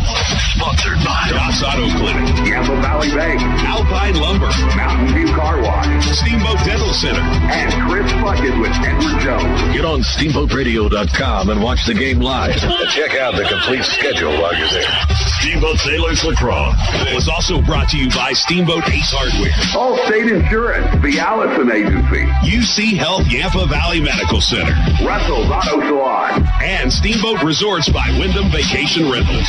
Our sponsors support the sailors. So please support our sponsors. Steamboat Sailors Lacrosse. Sports on FM. This is 98.9 KTYV. Steamboat Springs. Financial investments are very important, but so are the investments of time, patience, and encouragement our young athletes receive from their coaches, teachers, and mentors. I'm Chris Puckett, your Steamboat Springs Edward Jones financial advisor. Now's the time to make investments that can help provide money for the ever-rising cost of college. There's more than one strategy to save for college. Please come in to discuss your options. For a free college cost analysis, call Chris Puckett at 879-1851 or stop by his office at 94-1 Lincoln Avenue. Edward Jones, making sense of investing. Member SIPC. It's time for the Sailor Spotlight. A chance to learn more about your Steamboat Sailors. I'm Grant McNamara. I'm a senior in high school. I am number 18. I play defense. I've been playing for 10 years. I also like hockey. I like to go to college at Texas Tech, TCU, or CSU. I will not be playing in college. I see myself in 10 years, somewhere in the mountains. Outside of school, I'm also involved in hanging out with my friends and working. My favorite subject in school is counselor aid. Favorite movie is definitely Orange County. Jack Black's the man. Last summer I worked and hung out with my friends. My goals for this season are to win and have fun. My goals for life are to win and have fun. What I remember most about being a sailor is Matthew Kempers, just a great guy. I'm Grant McNamara. I'm a senior, and I'm proud to be a sailor. You've just heard the Sailor Spotlight on Fox Sports 98.9. The team at Mountain View Car Wash and Detailing Professionals is proud to be supporting Sailor Sports this season. Whether a basic wash or a full detail, we know that the key to providing you with excellent service is teamwork and attention to detail. So while the Sailors are focusing on cleaning up the competition this season, we'll be focusing on cleaning up your vehicle. With affordable washes and a wide variety of detail services, we have the game plan to fit your budget and needs. We are located at the corner of Highway 40 and Trafalgar Drive. Mountain View Car Wash, where you won't get a penalty for having a dirty car. Hi, I'm Joanna Allison with Allstate. My husband Brett and I are excited to bring Allstate Insurance to the Yampa Valley. We are so fortunate to live in this amazing place and want to help you protect all that's good in your life. Brett and I are here to provide local insurance advice and help customize an insurance plan that meets your needs. Stop by the Allison Allstate Agency in Steamboat on 5th Street, right across from Mahogany Ridge for a free quote, or Google us at Allstate Steamboat. We are a proud supporter of the Steamboat Sailors. It's time for the Sailor Spotlight. A chance to learn more about your Steamboat Sailors. I'm Griffin Malpe. I am a sophomore, number 3. I play goalie. I've been playing goalie for like 4 years. I also like hockey. That's a good sport. I'd like to go to college somewhere on the East Coast. I'd like to play lacrosse in college, but you never know. In 10 years, I see myself just chilling, living somewhere nice, having a nice lady. Outside of school, I'm involved in chilling with the boys, hot tubbing, and some work. My favorite subject is physics. My favorite movie is Tinkerbell because it's just a lovely, heartwarming movie. This summer, I'm going to be chilling on the beach, working, having a grand old time. My goals for this season are to get some varsity time. That'd be pretty chill. My goals in life are to be successful and be happy with what I'm doing. What I'll remember most about being a sailor is just the good vibes in the locker room. I'm Griffin Malpe, sophomore, and I'm proud to be a sailor. You've just heard the Sailor Spotlight on Fox Sports 98.9. Sports on FM. This is 98.9 KTYV. Steamboat Springs. Welcome back in, ladies and gentlemen. We're here from Gardner Field. Your Steamboat Sailors, they curtailed the halftime to only 5 minutes because of the 45-minute delay. Didn't quite make up the time, but hey, we're pretty close. Steamboat right now just absolutely dominating this game in every facet. They went through that last quarter. They only allowed Eagle Valley 1 minute of offensive possession, and it probably wasn't even a clean minute. It was probably closer to 40 seconds before they gave it up. Steamboat is in their home white uniforms, red numbers, red trim. They're right to left on the radio dial here as we start second half action. It's a loose ball that's going to be scooped up initially by Eagle Valley, down again, and kicked forward there by Kieran Hahn. Good support from Talik Meyer, who comes in and grabs it for the Sailors, and they will just take this one once again. An offense to start off. We haven't seen a lot of offense from Steamboat, have we yet? No, not at all, actually. Yeah. So this will be the first time of the game against some offense here. 9-2 lead for the Sailors. Don't be deceived. He was fibbing. It's going to be taken by Will Eck. Middle of the field, trots to the near side, inside the box now. Turns, didn't like the passing lane he had to Peterson. Now instead gives it up top to Tyler Doyne. Doyne cuts from left to right, playing that left foot. Gives a pass inside. Chance for Moody, and he went a little bit too lax on that one. Pun fully intended. Trying to get that shot off. More finesse than anything. 11:09 left, and it is chased down by Steamboat, so the Sailors will get another possessive opportunity here. Talik Meyer, the man who was able to race that ball down. Gives it down low to Peterson. Peterson just goes into X. Gives it a quick feed over far side of Mac Moody. Moody with a long seam pass to Kieran Hahn. Gathers it in. Stops getting around one defender. Gives a pass to Doyne near side. And the tall 6'4" Tyler Doyne rips a shot. And it carried off of the side of the goal there. Chased down again by Peterson. So Steamboat will once more take this one. From X. Peterson makes a run. Plants. Comes around the goal. Tries to duck a shoulder. Pass out front. He had Moody over his head, though. And it goes all the way across the sideline as Will Eck was trying to chase it down. But a turnover there from Steamboat. 10:36 to go here in the third quarter of play. And Eagle Valley will have a chance at least breaking it out of their own half. Jake Farrell will take this one in off of the restart whistle. Immediately challenged by Mac Moody. Gives a pass back to Yurkak, and Yurkak now, the goalie here for Eagle Valley, goes with a long ball attempt over the head of his intended target. Picked up by Frank Becker, and Becker's going to take this one for Steamboat. So again, An ill-advised pass from the goaltender, intercepted by Steamboat. They're back the other way, and the early goings looks just like quarter number 2. Running this one in is Tollick-Meyer. Stops, goes back across GLE far side, passes one up top to LaPointe. Fresh troops off the bench for the Sailors. Now Hahn cycles out as well. And Steamboat working the perimeter. Pass is going to come to Davis Peterson near side of the box. In now to Mac Moody. Through X with a pass to Meyer. Gets it right back, and now they'll just cycle. And it's fed up top to LaPointe. Gathers this one in. Feeds it to McCrae Dillingham, one of the men off the bench. Dillingham fakes the little turn. Trying to get around a defender. Pass one into the high slot. There's Jackson Lynch. He didn't fire. Gives it back to Dillingham again. In now to Mac Moody. In and out of his possession, but he gathers it back again after initially getting stick checked by an Eagle Valley defender. Now the pass up to LaPointe. He'll take this one at the top of the box. 9:11 left here in third quarter play. Steamboat works it to Davis Peterson.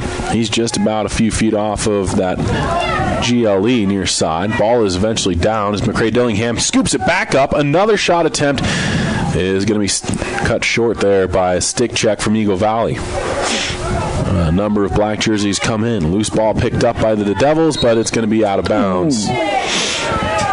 And LaPointe with a late shot there. Who is that? A little bit of chirping going on there, I think, between David LaPointe and Jake Farrell.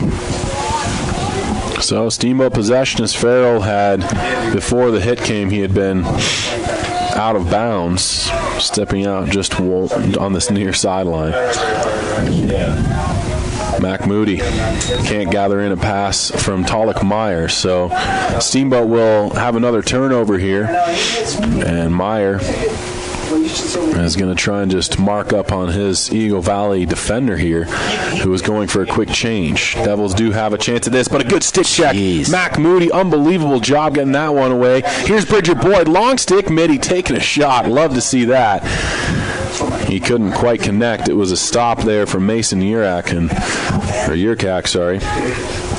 And now another turnover from Eagle Valley. Steamboat will have possession once more. 8:05 left in the third quarter of play. 9-2 score. Steamboat on top. And your Sailors within our chance at offense.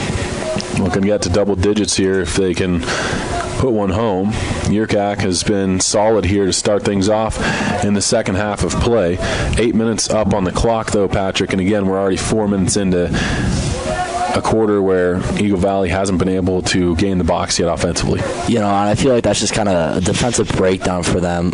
They've had a couple of chances right here recently where the goalies have the ball and like trying to make some passes past midfield that haven't connected, and Steamboat's done a really good job with that one time when Frank Becker just got control of the ball and crossed midfield, and I feel like when Eagle Valley does have possession on their own end, Steamboat has done a very good job of pressuring them and making them turn it over. It's worked around the perimeter by the Sailors.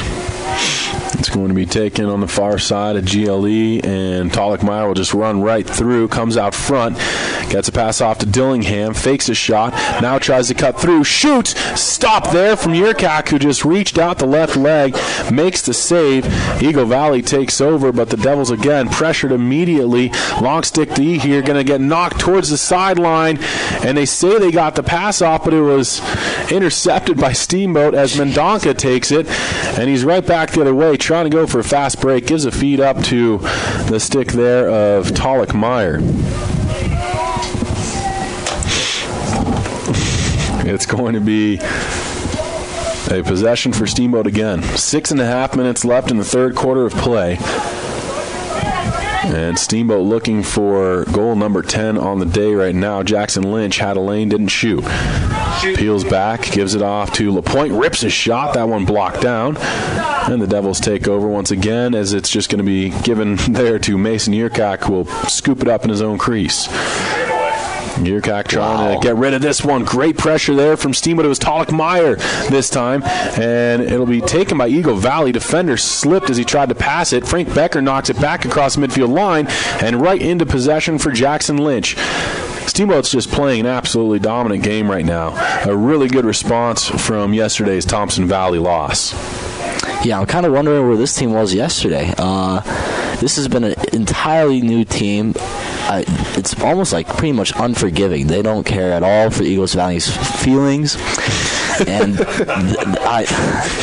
this is almost kind of embarrassing for Eagle Valley. It's going to be worked around the perimeter by Steamboat once again into X. Meyer feeds it to Peterson near side. He's got a hat trick on the day. Now Maltby will try and run, looking for a little pick. He gets it. Lost the ball, though. It's still loose in the slot area. Scooped up for a moment. It comes free again, and Meyer will be the man to chase it down for Steamboat. So Eagle Valley... It's tough, though, from their standpoint in terms of mentally. I mean, they had to drive all the way up here. And then they had to try and, reignite the focus there because of that 45-minute delay. So a lot of things kind of compiled there for the Devils. It's tough for them, and it's showing. 4:47 to go. Steamboat possession, 9-2 lead for the Sailors, who are right to left here on KTYV 98.9. Taken by Doyne. Top of the box, far side. Feeds one down now to Mac Moody. And Moody is just going to pass it off to X. Davis Peterson's waiting for it there. Peterson's going to make a run. Cuts to the far side now. Turns back towards the near. Good defensive play from Eagle Valley. Forcing him to just feed one back up top to Maltby. Maltby now trying to get away from a defender. And I'm not sure 100% what that call was. Quick restart. Eagle Valley is going to come the other way. They have possession. I'm not sure if it was off the ball foul or what it was. Now here comes Eagle Valley. They're into the box and playing on offense. A chance at a shot from low to high. That one goes over the goal frame, though, as Philip Peterson was the man who got the opportunity. But Eagle Valley does chase it down, so the Devils have a chance out of here with 4 minutes to go in this third quarter of play. Worked out of X. Devils trying to come out front. Good job from Mendonca. He gets help now from McNamara as well as Frank Becker. And all of the gentlemen collide, and then a big booming hit there from Frank Becker, who just puts Philip Peterson down to the turf, and Steamboat has the ball going the other way. This is McNamara. Feeds it to Kempers, and Kempers will gain the box for the Sailors. Pulls up, gives a pass to Peterson near side top corner of the box. 3.5 minutes to go into the quarter. Work down low to Meyer. Meyer didn't like his pass that he could have fed to Strotbeck. Instead, it's worked around the perimeter once more by Steamboat. Matt Kempers will take it, and he's going to try and just get free from a defender. Good job marking up on him, though, by Joseph Hall. Now it does come free into the slot area, and Jackson Lynch cradles away from pressure. It looks as though there was a potential mix-up here, trying to figure things out. I think Eagle Valley may have had an offsides call there, and so a penalty against the Devils. 9-2 the score here with 2:58 left in the third quarter of play. I want to thank Doc's Auto Clinic, taking care of you by taking care of your car. Yampa Valley Bank, the Yampa Valley's only locally owned bank, member FDIC. And Alpine Lumber, employee-owned and operated, the contractor's choice, the homeowner's friend. Chris Puckett, the Downtown Edward Jones office, and Steamboat Resorts by Wyndham Vacation Rentals, also proud supporters of Sailors Athletics. Here on KTYV 98.9 Sports on FM and online at steamboatradio.com. Man advantage play here for Steamboat. It's going to be taken by Peterson. Doesn't shoot, gives it to Lynch. Feeds one over far side to Dillingham. Down low now to Mac Moody at GLE far side. Gives a pass to Doyne. He's going to fake one out to Lynch. Now he gives it to him. Lynch from a tight angle. He rips one. That goes potentially off of the foot there of Yurkak, who had some words for the defender. Wide nonetheless, chased down by Steamboat. Restart whistle comes. Pass comes to McCray Dillingham at the top of the box. Spins.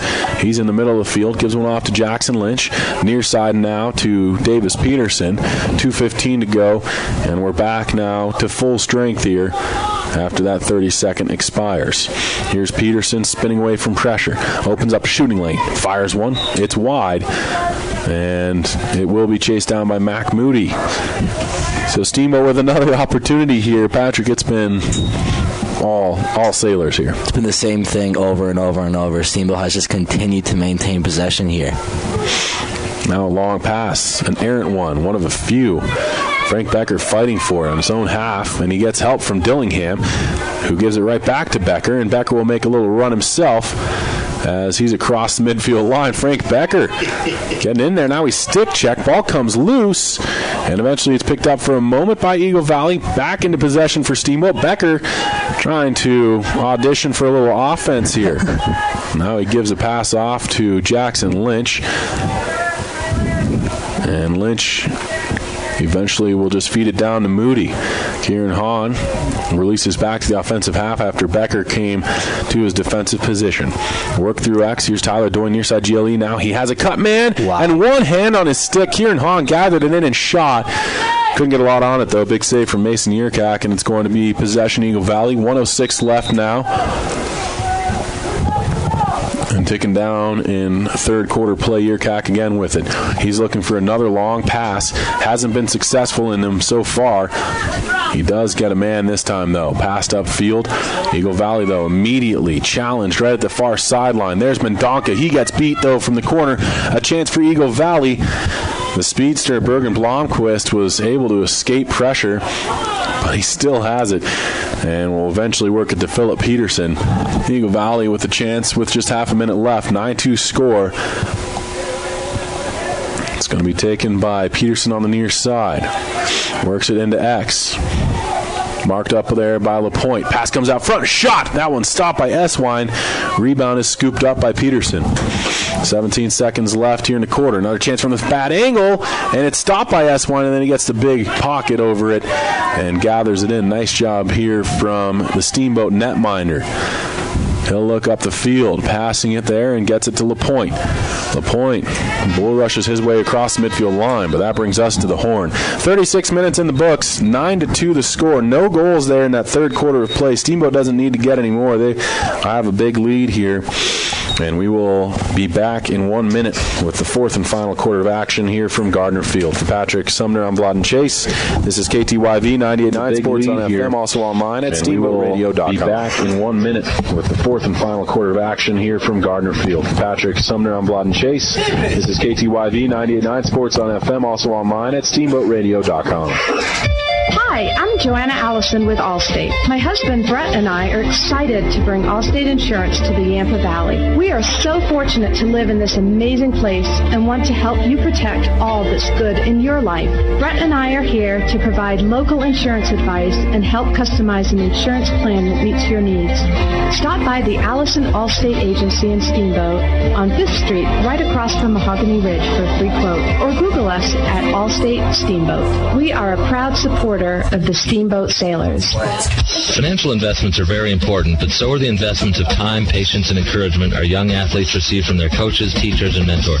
I'm Chris Puckett, your Steamboat Springs Edward Jones financial advisor. Now's the time to make investments that can help provide money for the ever-rising cost of college. There's more than one strategy to save for college. Please come in to discuss your options. For a free college cost analysis, call Chris Puckett at 879-1851 or stop by his office at 941 Lincoln Avenue. Edward Jones, making sense of investing. Member SIPC. Ladies and gentlemen, we are here from Gardner Field for the last quarter of play. Big game from Steamboat, 9-2 lead. All the goals, all 11 of them coming in the first half of play, nothing in the third quarter. And we head into the fourth and final frame. I'm joined by Patrick Sumner. Patrick, give me a recap, man. What are you seeing out there? I mean, we've been saying the same thing over and over and over today. Steamboat has just been possessing the ball so much. Whether it be just pressuring the goaltender and defenders when Eagle Valley is trying to break it out, or just capitalizing on Eagle Valley's mistakes. They've also done a really good job from the X position, tracking down shots that miss the net. And I think the defense has done a really good job when Eagle Valley does get their rare possessions, swarming their Eagle Valley attackers, if you will, and really breaking out the ball very nicely. I think Frank Becker had a couple of rushes where he kind of crossed midfield and made a pass over to one of the Steamboat midfielders, and he's done a really good job trying to break out the ball for Steamboat, and hopefully we continue this pressure and possession here. Couldn't agree with you more. Steamboat's left to right on 98.9 KTYV. Sports on FM here as we begin the fourth quarter. 12 minutes up on the clock. Looks like LaPointe's going to take the face-off with McNamara to the near side and Johnny Q. Kamitsky on the far. So the hockey lineup here for your Steamboat Sailors at the midfield position, at least to start things off. 9-2 lead. Steamboat left to right. We're underway. They're in their white home uniforms, red numbers and trim, and it's going to be a face-off won by LaPointe. Rushes up himself, tried to get one towards the goal mouth, but it was stick-checked away from him and ended up harmlessly coming in on goal. It was stopped easily there by Yurkak. However, again, Eagle Valley is going to just be swarmed, and the ball came free. And Steamboat does take over, so they've got offensive possession again. Here's Ben Hofer in X. Feeds one up far side, finding the stick of Meyer. Along further to the top of the box, waiting for it there was LaPointe. He's just going to give himself a few feet to run. LaPointe's going to take this. 11:23 to go. Tries to drop the left shoulder, couldn't do it, and get around the defender. He'll now pass one off. A shot from Strotbeck is a big boomer, but it's going to go wide. Now it'll be taken and passed out front. Meyer couldn't quite wrangle that one in, and it's going to end up going across the far sideline. So off the errant feed, it will be a turnover. Eagle Valley will have a chance of possession. Colombo checks into the game here for LaPointe. Nice job here. Fast break opportunity. Chance. Shot. And it's going to go just wide. Chased down by Eswine. Wow.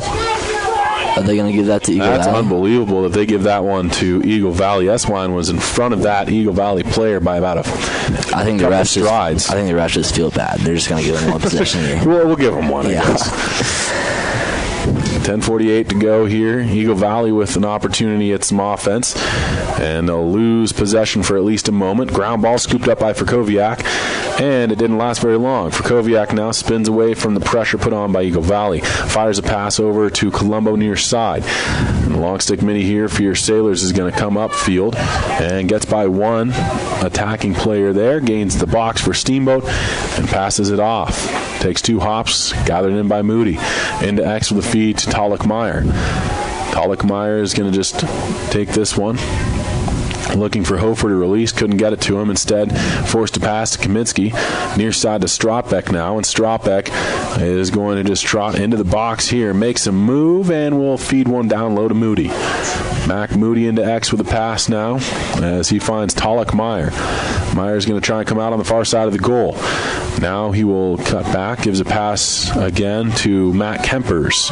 His feed to Kamitsky. In and out of his pocket, he was able to gather it back up, shoots one, and that was stopped by Yurkak, and then a foot race is going to be won by Eagle Valley.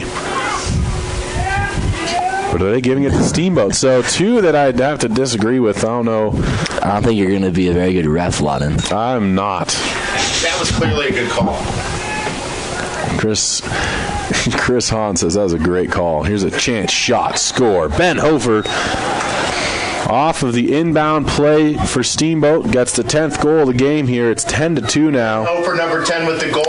Really nice play there from Steamboat. I think Ben just made a little cut behind his defender. Was open right in front. Had to make a little bit of a tough catch. It was a little bit above him. I think he had to get airborne for a minute there, but then when he came down, he had a nice quick shot that beat the goaltender. He's a freestyle. Now it's going to be Kieran Hahn in the face-off circle with Maltby and McNamara in support. 9.5 minutes to go in the game. 10-2 score.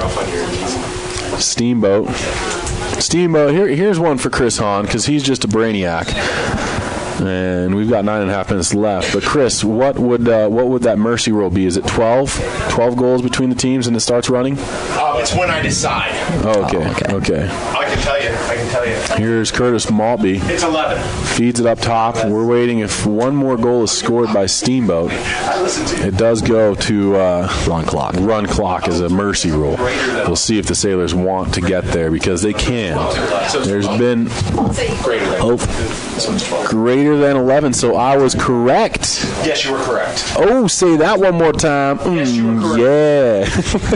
Yeah. Chris Hahn. You are. Confirming the rumors corners. It's actually 12 goals, so Steamboat need to score 2 more. Obviously, they've got a respectful coaching staff there. They have not been running it up. That's why the offensive possessions have been so long. They haven't really been taking as many of the cuts as they could in a game that was closer. Back post play, shot! Oh, it was in and out of the pocket there as Talik Meyer had it. And as he went to shoot, it just was a pre-releaser there. Hops free. Wow. But a loose ball again. Here is Doyne. He's going to try and scoop it up and does so. Gives a pass off. They say he was still in bounds. Found Hofer with it. And then Hofer's tripped up, but is able to regather his feet and keep possession for a moment. Not sure what's going on here. It looks as though... Double dribble. Foul called against Steamboat, and I believe Eagle Valley now will have possession. Or did they give him the foul? No, they did not. Steamboat still has it, and it is 6-on-6. I'm not sure what happened. Malpe with a shot from the slot, stopped down by Yurkak. He's in his crease and just feeds one back to the far side corner. And now finally Steamboat getting back somewhat. Here's an opportunity. Loose ball picked up again by the Sailors. It's Mendonca. Will take this one, feeds it up to Mac Moody. He's got a man who's all alone. Tried to get it to Talik Meyer, but an interception from Yurkak. And it'll be taken down by Philip Peterson. Peterson is going to be chased down. Kieran Hahn comes around with a stick check opportunity. Peterson's pass hit off of some Steamboat defenders. It's going to be gathered in, though, by Joseph Hall, who's in X for this Eagle Valley squad. 10-2 lead for Steamboat with 7.5 minutes left in the game. Going to be passed out front now. Big lead from the Sailors. Before that one goes, though, I think we may have a timeout taken. Or is it a flag? It is a flag against Steamboat. So a slashing called against Kieran Hahn. And I can see the shame that fills the eyes of his two parents who are both helping out up here. So Kieran Hahn will take a knee. I believe that's just a 30-second infraction. Was it after the play? You got slide change. 7:23 left now in a 10-2 game. Steamboat on top. But for the first time this game, it'll be a man disadvantage, a penalty kill for the Steamboat Sailors. And there's an errant feed from Eagle Valley, though they're able to chase it down, so they will keep possession here as it was dangerously close to that far sideline. Work to the near side now. There's Kobe Beaumont. Beaumont gets a little bit of help. Ball work to the far side. GLE again. Pass back up top to Beaumont. Near side now. It was out of the possession there of Keenan Collett, but it will be chased down by Peterson. Philip Peterson now fakes it, goes for a tight angle shot. May have hit the pipe, not 100% sure. And it looks as though this will be another possession for the boys in black. 6:46 to go in the game. 10-2 lead for Steamboat. Up by 8, and 2 scoreless quarters for Eagle Valley. Both their goals came back in the first. We were tied up at 2, remember that? Way back when? Yeah, way back when. The Steamboat was just like, nah, we're going to take over right here. You know, I'd say we're just going to dominate and score 8 goals unanswered. Here comes Eagle Valley. They're working it in the box now, trying to spin away from pressure as Collett gets free, gives a pass down to Beaumont, progresses it along further to GLE far side, near side. Joseph Hall gives it back up top to Collett, and Collett's just going to wait as Kieran Hahn gets back onto the field. We'll see if he's a goon again and gets into the penalty box. Good boy. From, you know, I know his parents well. You know, he's a chip off the old man blocked. It's going to be worked around now by the Eagle Valley team. I probably shouldn't say that on air. You know, some of the people will actually think that you're not a great person like you really are, Chris. It's going to be taken now by Philip Peterson, and he will just fake a little handoff, shoots and scores. Peterson with the hat trick. For Eagle Valley, he stops the bleeding, but not a whole lot of celebration going on as they're down 10-3.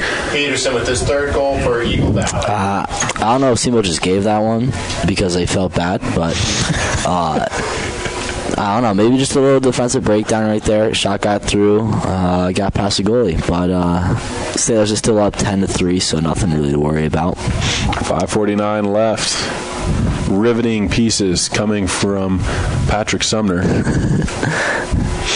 Stage your comeback. And here is the face-off to be taken by LaPointe.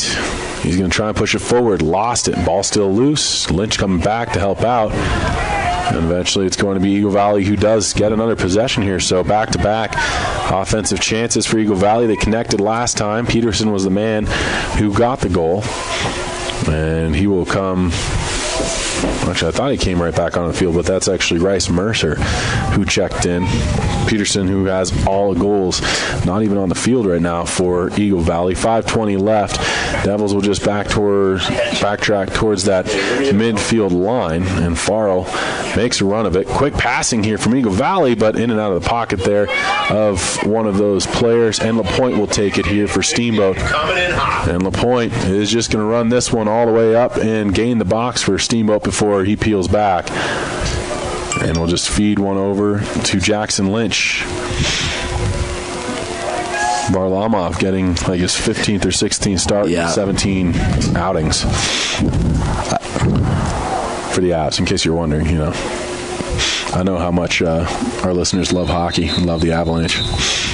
Looks as though we're going to have a timeout taken, I believe, by Eagle Valley. We're going to step away for 30 seconds. This is your Steamboat Sailors boys lacrosse. Up 10-3 right now with 4:38 left in the game. On your Sports Connection, KTYV 98.9 Sports on FM, also online at steamboatradio.com. Boys lacrosse up 10-3 right now with 4:38 left in the game. On your Sports Connection, KTYV 98.9 Sports on FM, also online at steamboatradio.com. Thanks. Over here.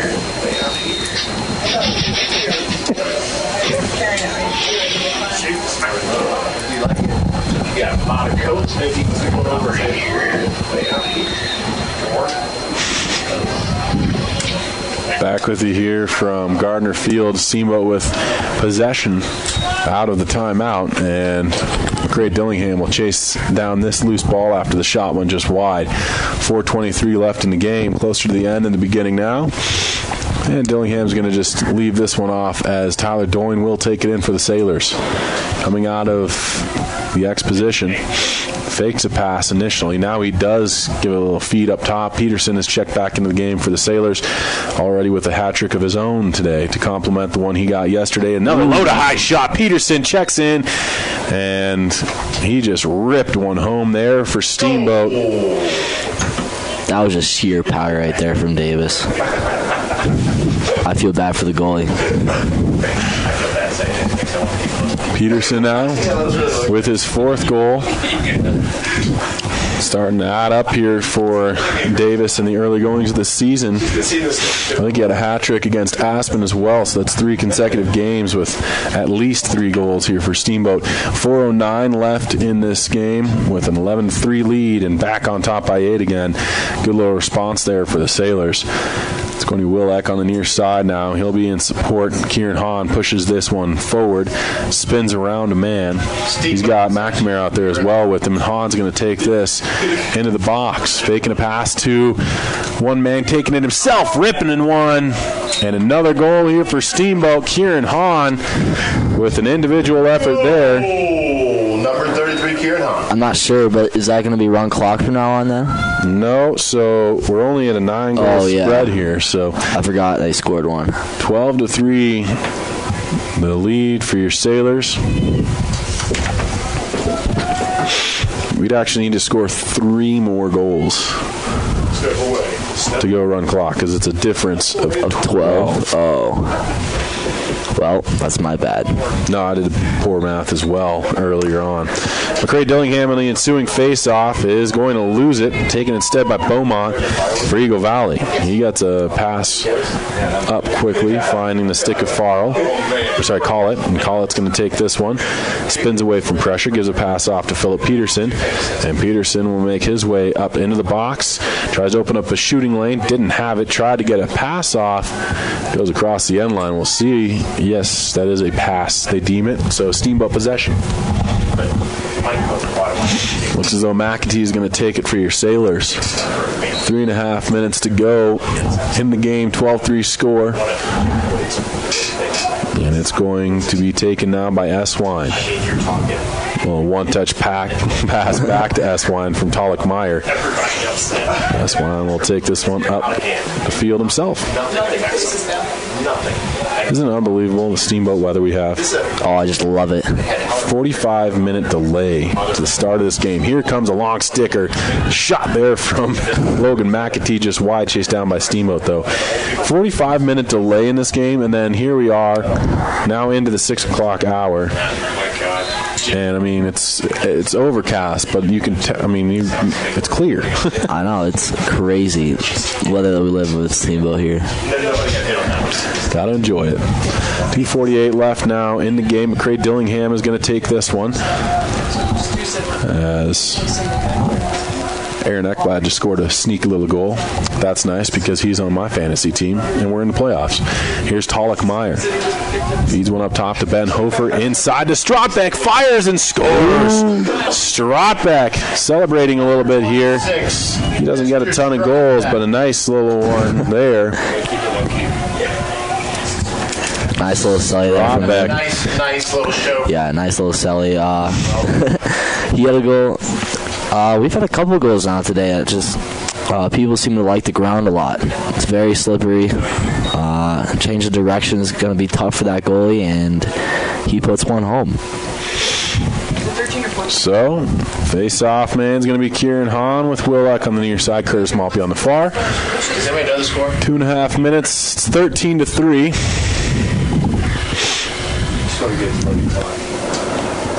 2:29 left in the game. Off of the ensuing face-off, ball eventually comes free. Willock's going to scoop this one off the ground. Passes it up to Malpe. Malpe is going to get called, I thought. Maybe they're giving it to Eagle Valley. Delayed penalty. Yeah. So delayed call against Eagle Valley here. It's going to be Hahn who tries to go. And they pass it around. Oh, okay. Well, I guess I'm taking over for the broadcast right now. Okay. All right, so Steamboat has it right now. Kind of GLE looking for a pass behind to Ben Hofer. He's at GLE looking for a pass up top. Kieran Hahn takes a pass. Now he's going down, coming back up, passing over to Curtis Malpe for a shot. That is saved. Ooh, two bodies come up in the air, collide. Togmeyer comes down with it, though. Passes on the ground for Steamboat. As, what just happened? That penalty was still delayed. Oh, yeah, okay. So now it's going to be a man up here for Steamboat as I get a power play advantage. Holden Stavney is going off. And he will take a knee. They're not giving any signal for how long. 91 seconds left in the game. Okay, I guess I'm still taking over for broadcast duty right now. Seems like Kieran Hahn's going to get the ball to start off this power play. He seems to be passing to Davis Pearson.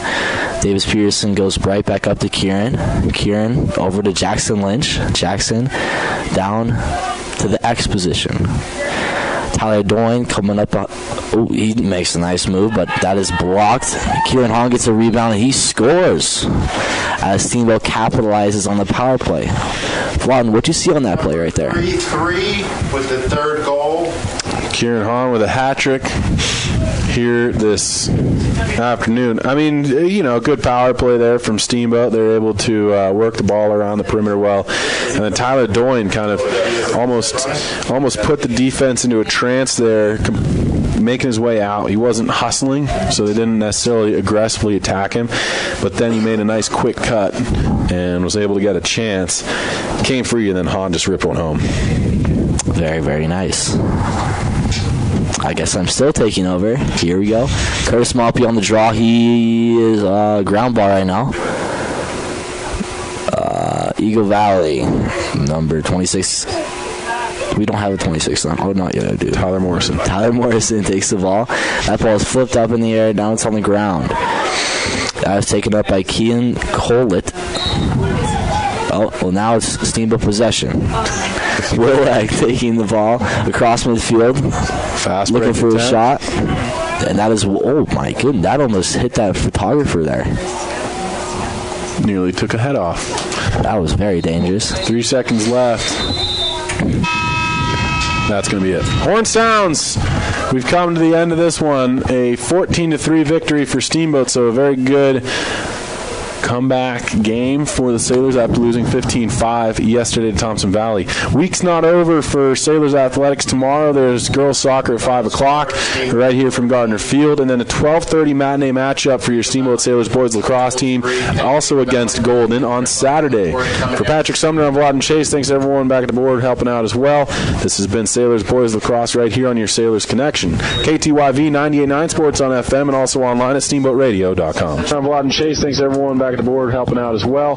This has been Sailors boys lacrosse right here on your Sailors Connection. KTYV 98.9 Sports on FM and also online at steamboatradio.com. Sports-related dental injuries account for more than 600,000 ER visits each year. If your child is playing a sport and not wearing a mouth guard, they are 60 times more likely to suffer harm to their teeth. Steamboat Dental Center offers custom-fit mouth guards made from an exact model of your child's teeth. They are effective, comfortable, easy to clean, and also cheaper than a visit to the ER. Call Steamboat Dental Center today and receive half off a custom mouth guard. SteamboatDentalCenter.com. Go Sailors! I'm Terry, and this is Phil from Russell's Auto Salon. If you need help with your auto collision repair, we make it easy. Just bring me an email and a claim number, and I'll take care of the rest. Russell's Auto Salon, Colorado's premier collision center, leading the industry in technology, where we have gone green with Enviro-based paint. Russell's Auto Salon, where we always meet by accident. 879-1515. Russell's Auto Salon. 879-1515. Russell's Auto Salon, where we always meet by accident. Hi, I'm PJ Wharton, president of Yampa Valley Bank, a proud sponsor of Steamboat Sailors sports broadcasts. The sure side of spring in Ski Town, USA is the annual plowing at the Gardner turf field. You know what that means, sports fans, men's lacrosse, ladies soccer, and the excitement of spring sports in the Rockies. It might be a blizzard, it might be 60 degrees, but with our hometown Sailors, it's always fun. Yampa Valley Bank congratulates all the Steamboat Sailor athletes for your efforts. Let's go, Sailors! Member FDIC and Equal Housing Lender. Don't move. The face-off is just moments away. Now we join the call of Steamboat Sailors Lacrosse on ESPN 98.9.